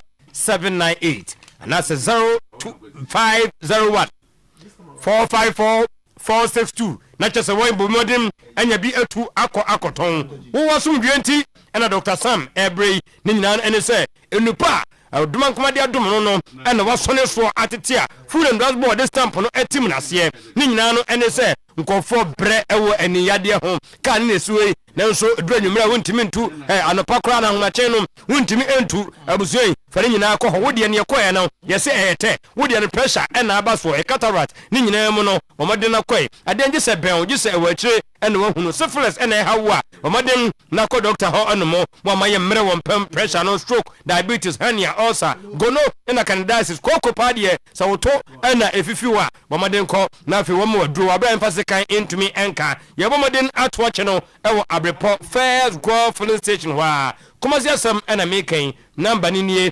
0243 001058 0243 001058 na wanya wasum dwenti heba clinic kan ho na tutumrika ene anopaye branches ne donso baby a wukobia no ka won se technophone de enima ne enima ya nkwa dance ansa ne ebua laptop ne pebi ma front pebi go adwom ho Samsung Infinix Itel uwie pa ya wona charges and free and a power bank and also be e hono me ka ne sa refrigerator no se de esi twe no abomodem na make you change am blender no air condition washing machine and a burners wenyina no me ka wo se Prudential Bank ntwono mu ha bankrabata no baako ho kejeti asosoro ho MTN so no mo amu ben pizza no CGB Bank no so fara de station hwa sanso ena kejeti Morocco ebi ho tech no tech station outside the Sunyani Obwaze Techiman Accra boga wa ho nyina no number ni be 0501 635620 0501 635621 na chese wonya Lovek nyama papa bi etumi ato Ohenri akoso dweya wase menka wo se power specialist herbal hospital 2 minute dey chire no egusu dey chire to biam for hepatitis ma ho ema wonyina kwada wotimi sa ema ne comfort liver no eho aduru aba prostate no womaden brai na fe ye hwe ulcer fibroid kidney stone ye the SK no e dey abayem keka no ebetu ase liver kare dey wuti liver na chese wo liver no ye pese ye kama na yade bia ama mebom bema bia dey wadru ye bakope ya turu dey jirikagiri herbal mister and capsules wunya bia ebeyi amama no na fe be mana nimbe yeten na fe usian de gumu a wutumsa jema akoyie yentum kanko Accra ACP Road Power Bus Stop kuma se de fe yase ne Busumtu Road adua ya ne junction so mo taade no ye ko Anaje Estate one Hantama Bank no ene ben ya fe no 0244 544422 na jese enyama atumi ayekama ma bia koyi na 0200 383831 na no so abomodin atumi alcohol tieniye police ni na dro sharp imbus adwuma ten ni nyina no ene se boa dasa no ye huna no ye da bia yemfa ema doctor ni nyina no ene se mua diabetes ulcer cancer hypertension UTI candidiasis body pains menstrual problem loss of appetite kan nyina ebom me se nipa enkwamwa no ya busu de no ye ka so busu ade no a na je se wo top up ye se ade na so te to top up enya top up a ya de bia no na danfo no mu amode na ye mre no na de bia mewu no 0246 208496 na 0261 388149 sharp imbus and medi ho dance ede achre wono franco de wo ye nyenne en wo beye bie ofridi nyama pa efri obi man so eba ye no nyenne ne bo so dafom sie team to obi obekọ bia no obomoden ko ye survey no akwa no akwa ba franco de no a wotum se ne bo no edafom Nokia Samsung iPhones ho na type bia wo pe no obenya bie mo amu TV no aye nketua no bomoden system de osoro nkwa no ebo no de tia ne tie eno nti bomodem na kope bi wo ho air condition no 1.5 2.0 2.5 horsepower ni na no ebi wo washing machine sanso na chat freezer refrigerator microwave blender generator gas and electric stove ya dia ba CCTV camera ne de ya pebi ko fie ho pebi ko bank ho office ho no adwuma ho pebi ko ho na afei emomodin enhwede nkofo ye ewo wachi we nyina no eye ajaba jo nkabata no baako ewo ho mo adum old mecon kofo clinic new kajetia ho nyina ya to branches no e de apete number no e na we hia 0245 316969 0245 316969 0501 538605 na no so obomodem atumi enya franco ne nyama pare bi amanyama atumi akoyie ene eye madam Sarah or say friend teacher papa mentia ene ba bia wotie madam Naomi or say you show special birthday ene anope boss player thank you very much babo yen kwa ina fe yenhwe se de aka ni na sitie you said why ready so ye kopa yengo senior so ha ofa no waba eno na o se meeting on ka ho de bono de omomfre no omomfre say on ka wa na omomfre no de bi on ka ho ka so omomfre no dia on ka ho ka so omomfre no dia na ase de na say kra on ka ho who hit kakra ko no so stadium hit kakra ko no so oh yeah senior hit we hit ko no so efa de ho efa global ne circus insensem ya ho a bia je say hit from penifo IBC from penifo ne o da bi de o ba be quality wa na ko hit ko no so pa o ne say anana pinka na ka so kefa so takre no ne ho shishe no ne ho shishe no pa ba tina ba to ba baby ma o mane me o kakara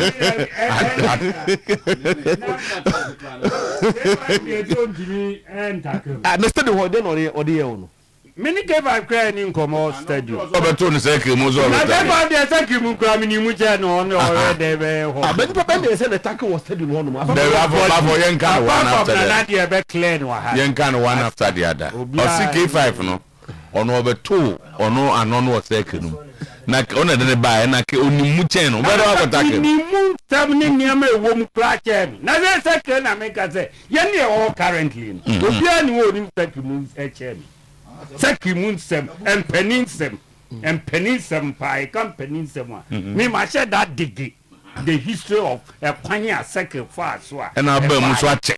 And I bear Muswache. And I'm a dimpen in 490. And that's why you are an review. No near what 2 and a mono. One I chen at Dumankumasem. Obi oye penimu enti no oni ma Dumankumasem. Why not penimu bien? See, and what is that? Be 30 years old. Now, I have to cry about quiet. I'm ever about 26, 27 years.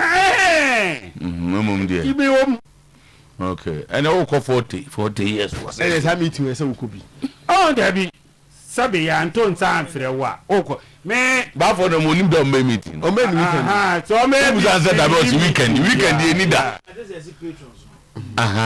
Na amode ato chairman solo nim se nipa board do ko hwenkwa emfa ne ko hwewu na se ya sante be kase ba o na circle fo ya na ajo ababa do ko akodu so ho du ya o se abido du ya se buyi na do wi mamode me ba me de mo ye dai ti patrons na se ne de mate no chairman solo ene eye circles no o executives ni dai inshia ono ache masulu no mpetan no mu hye no mo resolve that issue no wo asem no me kwa yes asem no ba for kra ba ti wo ni mu chen no de o kan no de enya pe o pepe say David me say o say onu soro no onu soro no me nyi o say o ye ya o say o mo ni petrol for na ekosia petrol for ba we so do petrol for the solo per time nani say campaign voice and am resolve the meeting is being called under the auspices of the patrons.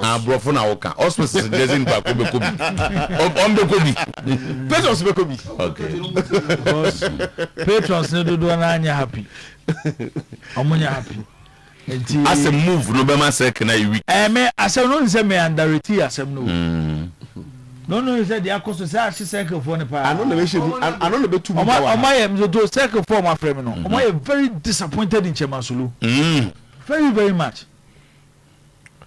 Omo di Chairman Sulu hu ya papa. Oh, okay. Aden.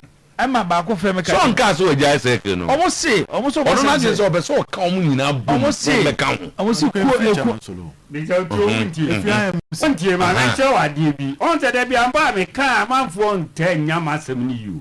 Me say empanifo kukudam no ko hia ye no. Global eba mu bi. Because the nche Manchester United for. And Barcelona for so one table of nche Manchester and the come that's a beer bro. You can't say that's a beer. You can't say bro for English. Bro for Bruni Casa. Porto Casa. Yes. It is all Spanish I bro.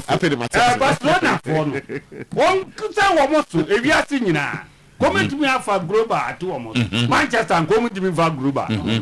Manchester the Padomo di support to man you Ghana. Baby Ghana. Other than come on AC Milan back. Di.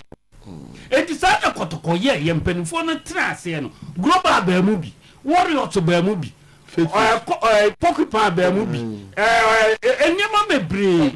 And sana second so bam and omuki kasi ania no omu choose the way second kotoko supported bi obi abeya wadin say ubedi kotoko ti bia no be bia wo bi o ye second ni ama number e bia ya de be flow e ye second ni ama e wi asi nyina ba bia wo ti so wo America mo ye second say ya be ma o second and ye gitu movement ya na menhia de stamp e ti so free and the call menhia constitution mu a e da kotoko so edi wo pese wo change din na enye se ye trafako jesus se bia son se bia buru e komenhia emementia makwan se na na no kan ante ase na ama no yes be pa pensia etra enu akase se no on fe ye se ki wo be free ba meeting dey also conference ni ana antana global dey say we dey ya be from there be oh but say you can no you give me the thought fake no fast so buy also say our can sim bia ma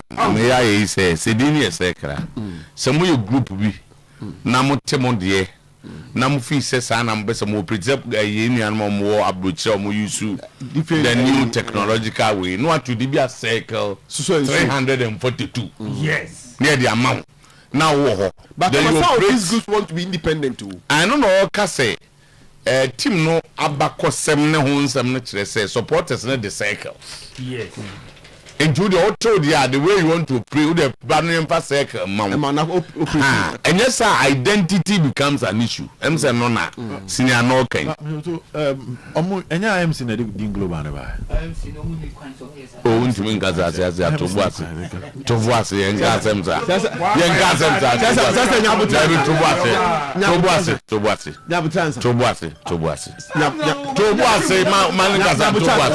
bajo yeti o so what would I am seen a did in the bio. I am seen a did in by I am seen the measures for Froya can once me by because a circle selection there and come wow kuta circles card and kwana diato. But they decided said now they are electing somebody from all supporters groups. And that is why will be all for our census be at me to aban. And the initiative is coming from the IMC.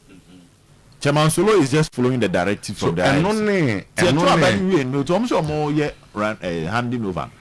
And I am seeing this on your circles chairman you see or your global chairman.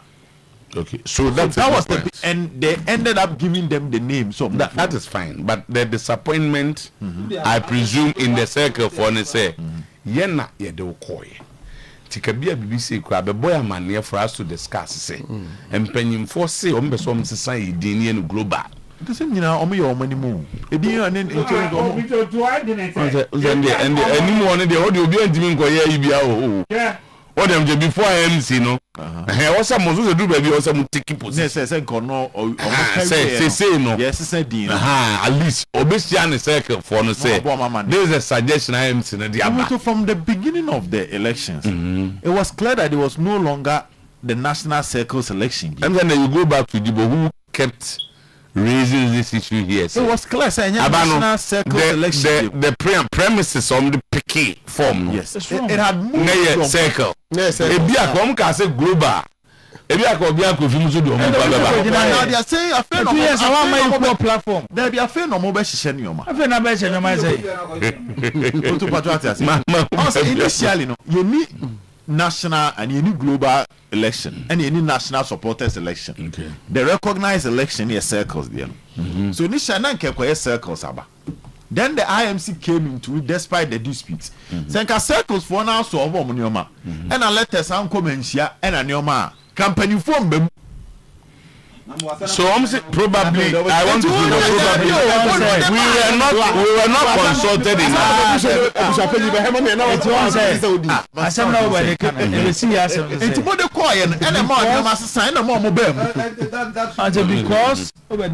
because circles near recognized by Menshia. Say supporters groups are who do no a circle in a Menshia. Time I call back circles near to Abano, and they are tears I got to go global or be uncle from you know, so more got to Abba. I'm not sure some men change the room. No, not at all. But circles need because mentioning say a better team na yomodiano honey. Entina some simuno. Mention two they can control it. Yeah. They say, what will be their influence on the global? It is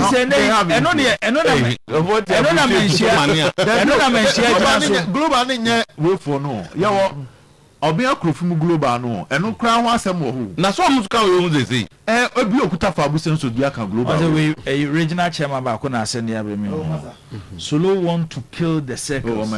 That's the fact. Hey, man, you know, why do you want to tell that Solo want to kill the circle? Solo want to kill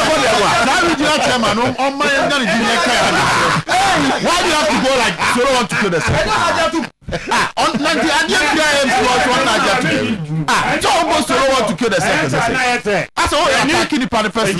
There be almost one in on. Not no better. And that's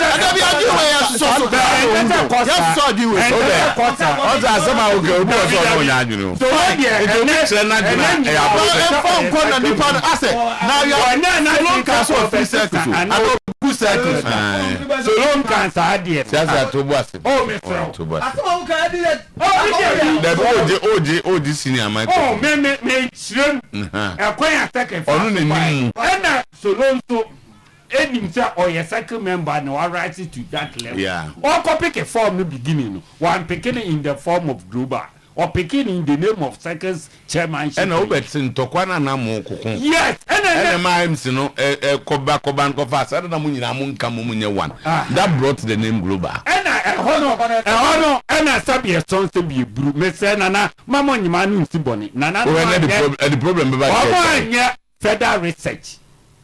Oh yes. Meka and didn't to be a bruise be a son. Sabian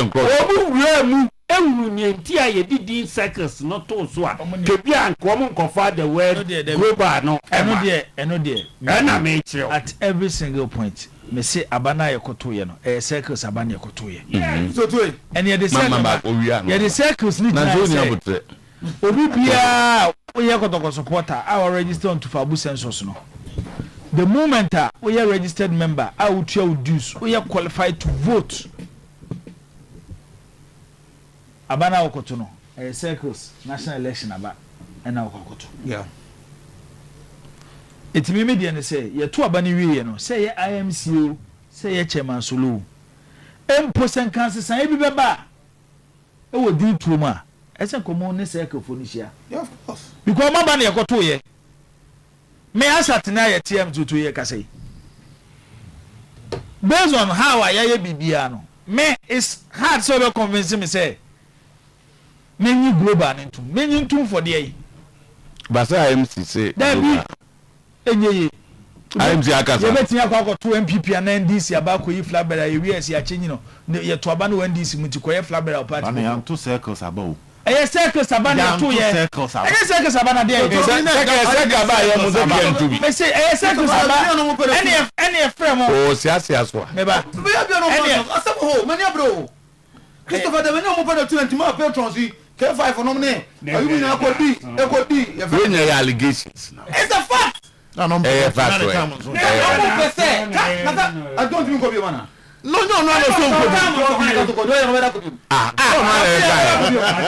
obi ama me sport e asembe na wo be onu ane ka so onye bi enenye no management wo konto kwa lesson you na kosoro MPP aba mo 20 Saturday na ebia MPP national executive na patrons abase ya to aba na wi yi flag bearer wi ya na ebia do be wi ni su koyo so makwa ko chenyi din no oh ba we dey say pe mi to tio enyo ne ko chenyi din o me dey do chenyi din according to Ruben IMC na say IMC say bring everybody on board say IMC say chairman solo me makase edan seems to the moment you get the foundation wrong edan ni ahodi biem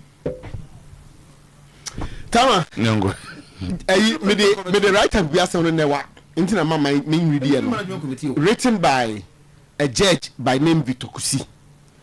Now so we read this write up you understand circles ni ye pa yankomo papa na nya abotre and say well thought through well research write up about the circles ni issues here cause we judge we Ghana yes if the judge or court of appeal and high court and a good so be some information in there because I got it no problem because I got this from a court clerk. A court clerk sent it to me. Court clerk go be secretary oh, but I said hey boss. For me Obi say was it they pick form for circles election. Yes. Then change it to national supporters along the line. And then to global. How can that be possible? One election. I'm not coming first into a year. How can that be possible?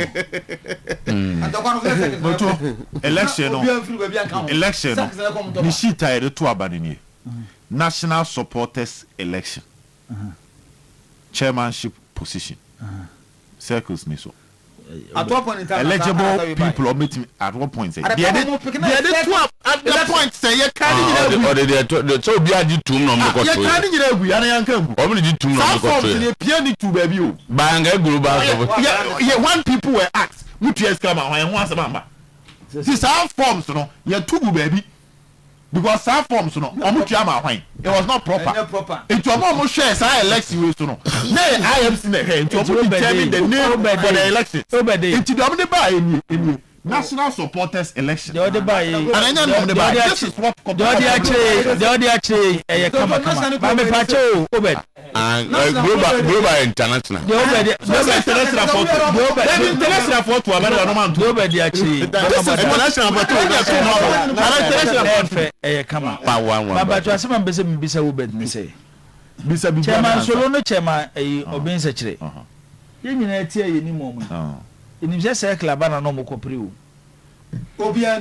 obia nim se circle aba na no mo kopre it is also beto national supporters elections aba and then na kofa circles for abo mo ba beto do mo mpani for mo ko gina be gina national supporters election ayi ko fo bia be gina na why no kofa ho be gina because ye be nomination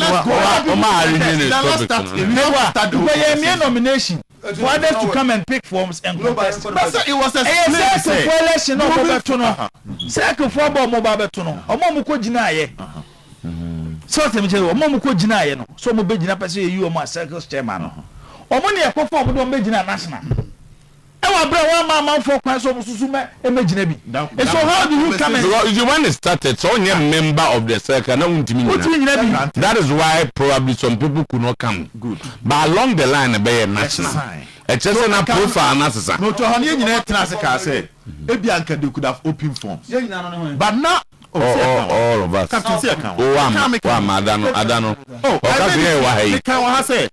they don't make me appeal for other people to pick but they are looking at peace that time now 7 years baby peace for wine there was that time now 7 years baby peace for wine now they also many circles for years several meetings in Penifo explaining the next stage the IMC want to take the supporters to and their plan was that say fabu census here ni Pescama club.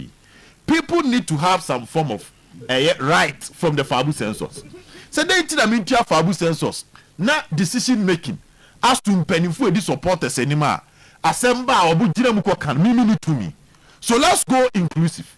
Enti yamfa circle senke bi affairs no. Yes we ntua ni do so ntimi nto aba.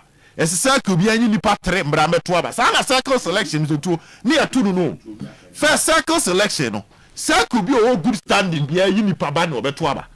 Sa na first ye na chairman yes an ye no. Enti sa na to aba. And I am sinisi there bi. Let's move past that.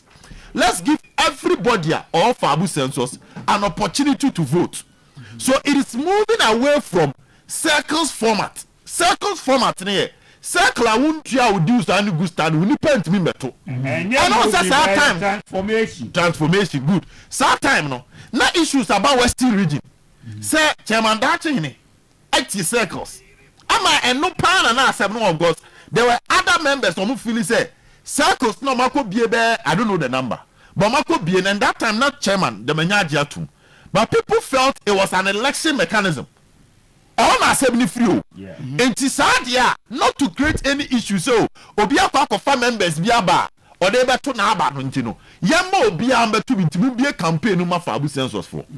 That was the conversation. So the election moved from circles. So which the circles were aware. All this is more okay. All this is more okay. Just say move from circles. Men just say anything. MPP. There be some that move on circle. Oh, can't say.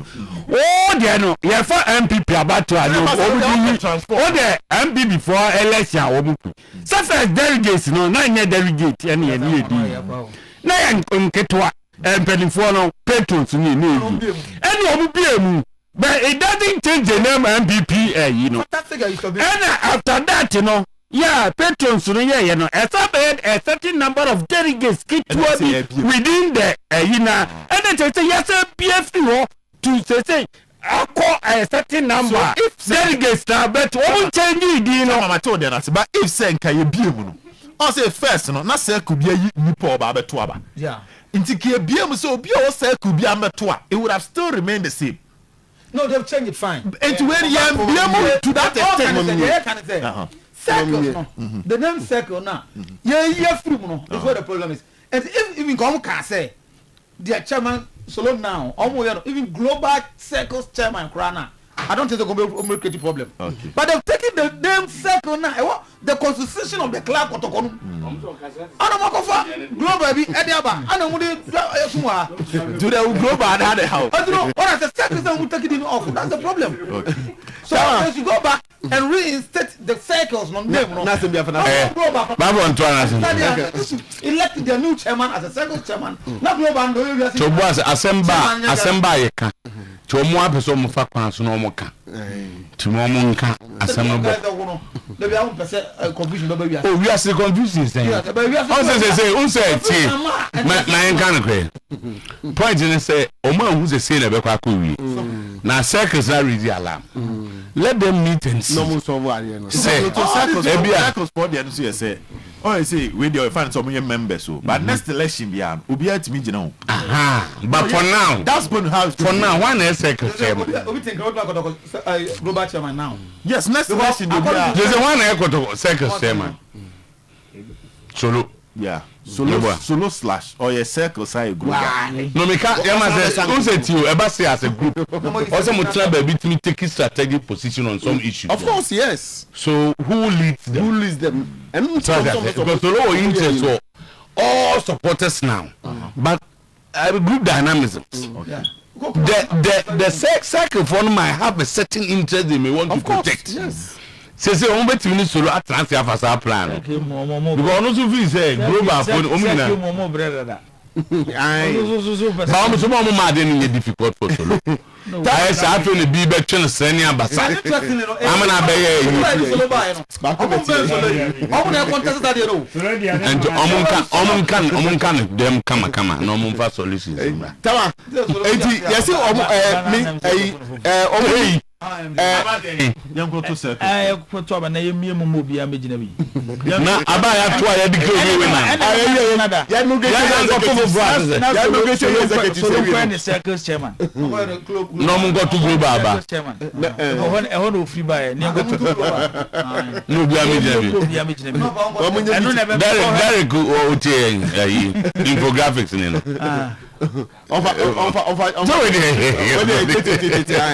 Tamanti circles some meeting na make ho asem no omo a movie called 14th February. That's the latest information. But for where we now we say about what is the alarm? Now we come for 14th February. 14th crowd they wrong. So 14th next day court corner has the ball or mom jai meeting. Oh sir, and I just want make boom. Just will be that time no court corner has any time to discuss problems changes near the omo be bia omo peda fufu court corner has the ball na be March near 15th. The name global, the name global that the MC give them, you will talk about it later. You need global people to have discussion and end up giving their name to another group. And also, hold on. Some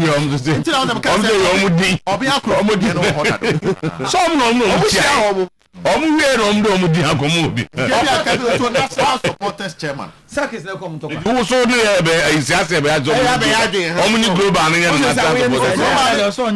global circle. You know that will go because the whole thing no one talk about moko. Na emfa events kuma pem for and within the circles no. And a leadership crisis aba. Na when you free. Na di ti na ya circle. You kuma pem ne. No ba ne dey and so omo na circle.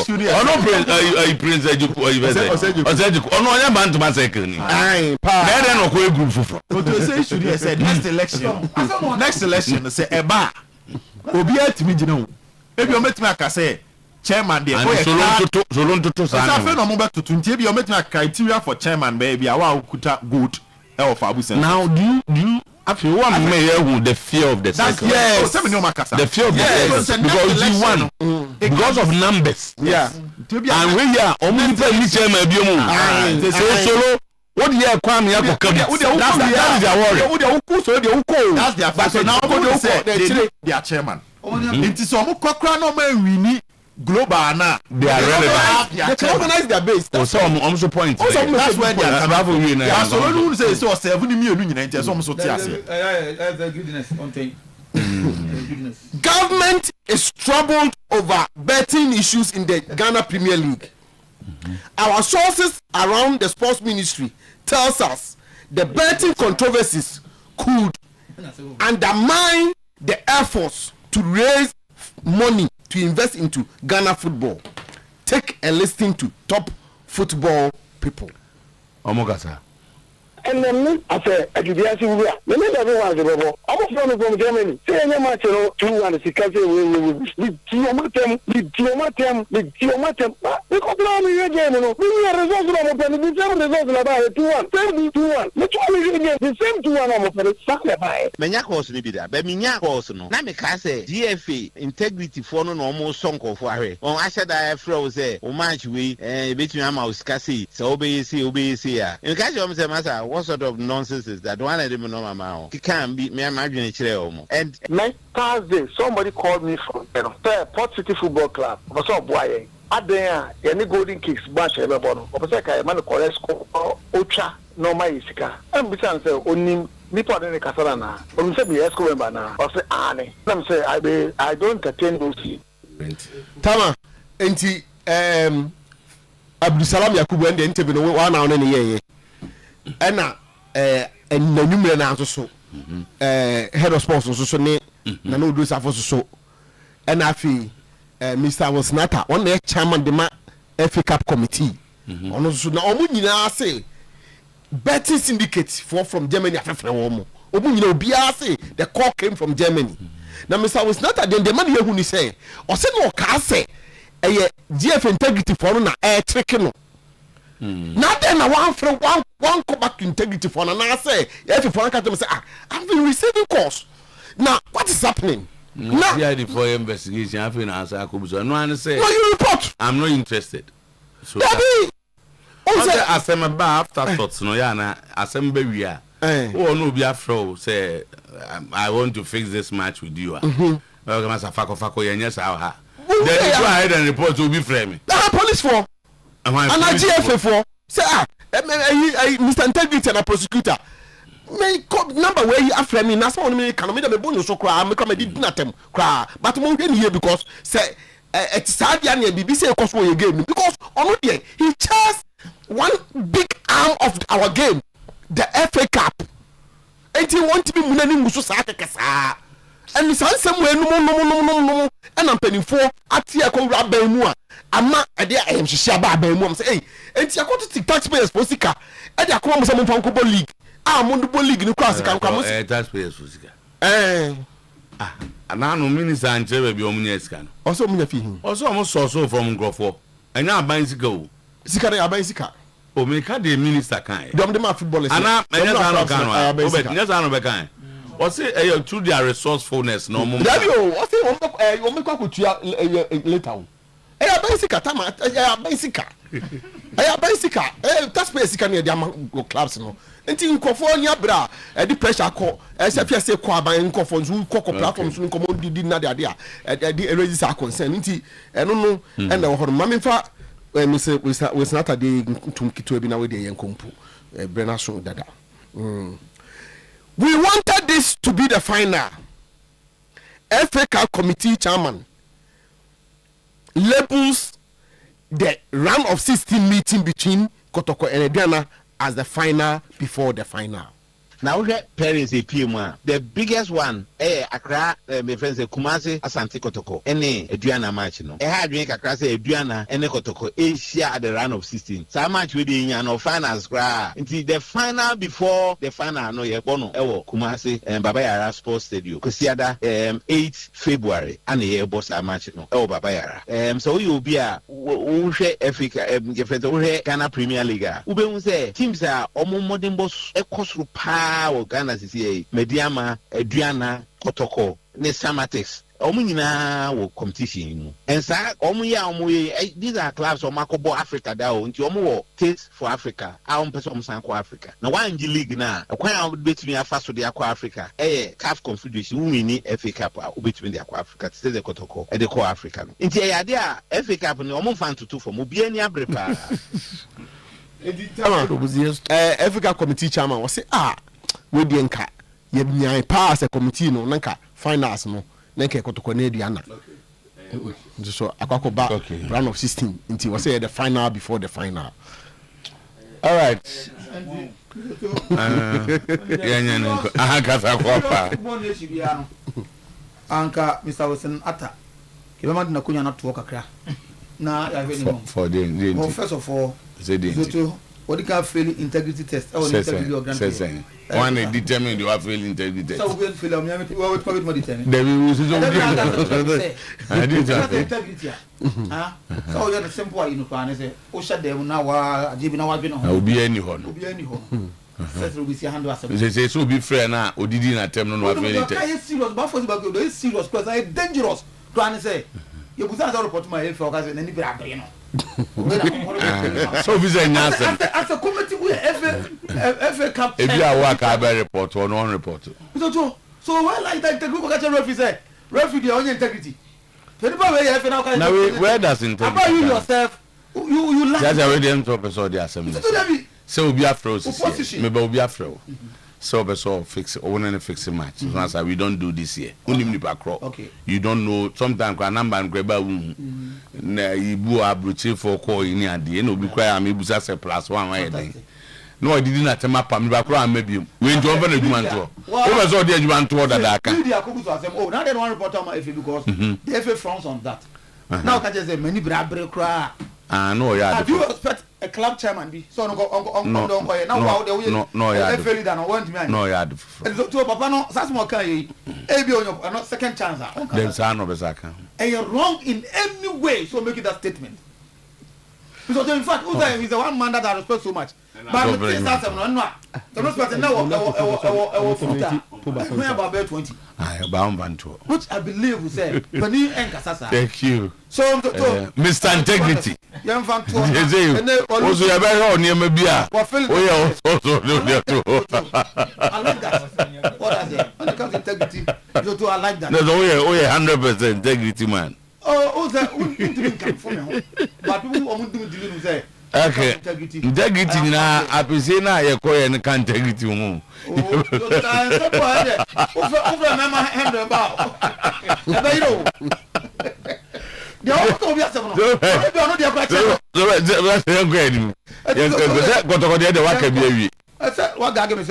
Oh no menga sa ko asem menga ga. Na da ga go. Na obo asem ga kan. Simple no. Says if there's a meeting be o ma suggest bar. In the first place, almost community no. About 80% of Sanko for no. You do almost man say somebody call. Say circles no. Say omuni leadership. Me dey be am because global and Kenya batten. Global leadership. Because global and national are the same. Global we are seeing now national so Ghana. The circles no any leadership. What's the global no. Okay, I think that is what it's about. Judge and I did not try about for us and their back. And his argument is that Kotoko is more than a football institution. Also, it is a cultural symbol deeply rooted in the heritage of Asanteman. The club's ownership and principal patronage are vested in Asantene, and moral suasion have long provided stability and identity to the Warriors. But flowing from this unique traditional ownership, structure is an equally distinctive supporters architecture that must be handled with clarity, discipline, and respect for established norms. Historically, Kotoko Circles consider the only formally recognized supporters group of the club, the Circles. Right. The conclusion is here. Or say final Kotoko thrives not only on goals scored on the pitch, but on order, discipline, and respect for tradition of it. Modernization is inevitable, but it must proceed within the framework of law, constitutionality, and institutional coherence. The strength of Kotoko support base lies in unity, but unity founded on clarity, not confusion, on rules, not improvisation. The popular world deserve nothing less.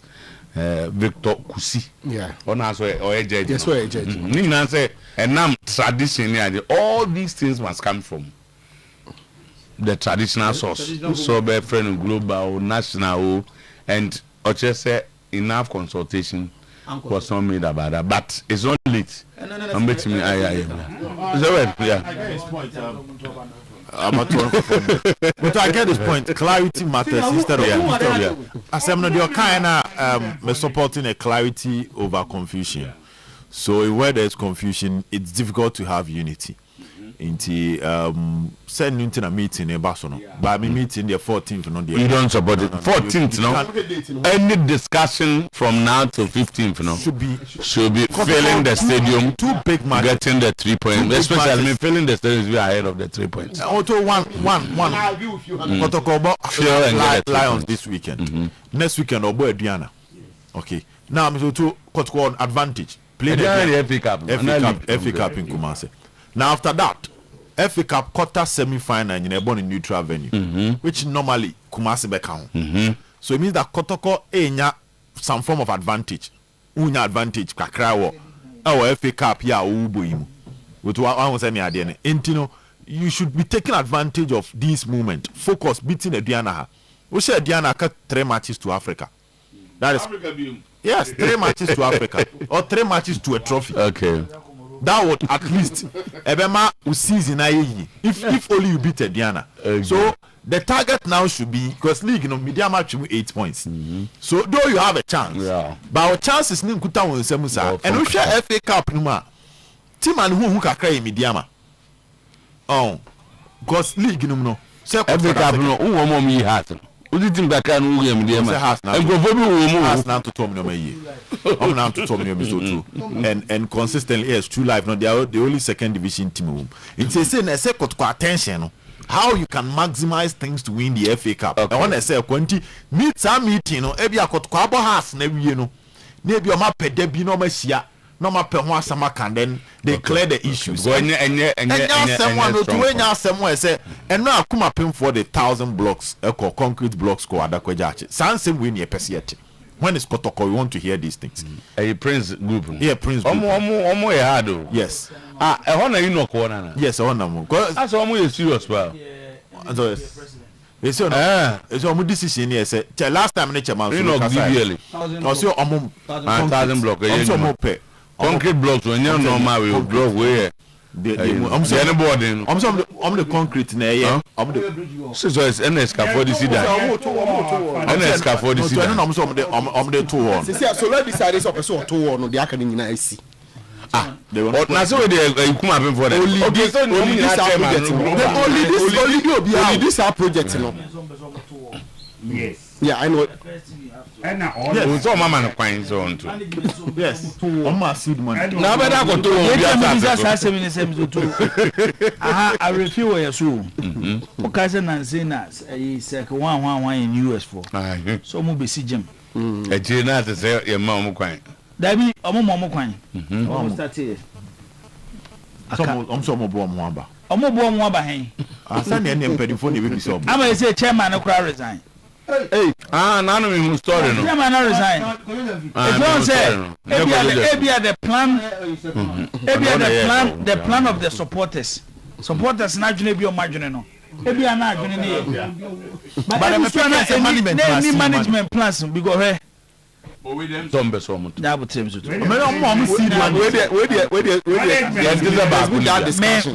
If supporters are contributing, I manage home. Nina kakaka no de beboa na team do.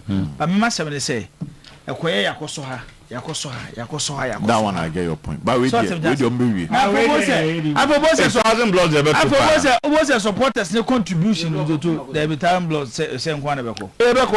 No one say no. Omadi can for one line that. 90 minutes to bet 3 layers. I see 1, 2, 3. 3 was here. There's a circle so the so yes. I'm contribute.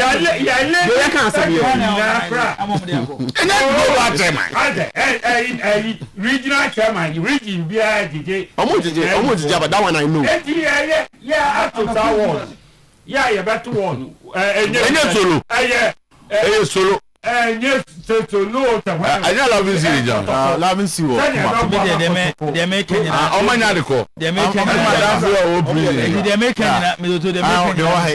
As my making said the bear supporters no. Ebenya kumapa no pepa.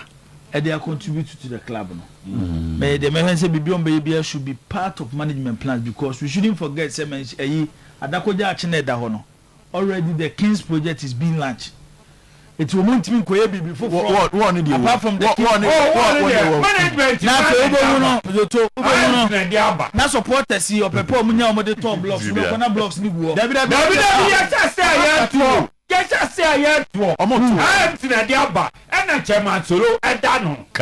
And I war chairman here to one so no way contractor. Chairman solo contractor. Oh, sir. And I war chairman here to one. And it I would say, some years on some you. What do Oyerepa? Some make me buy 1,000 cement here.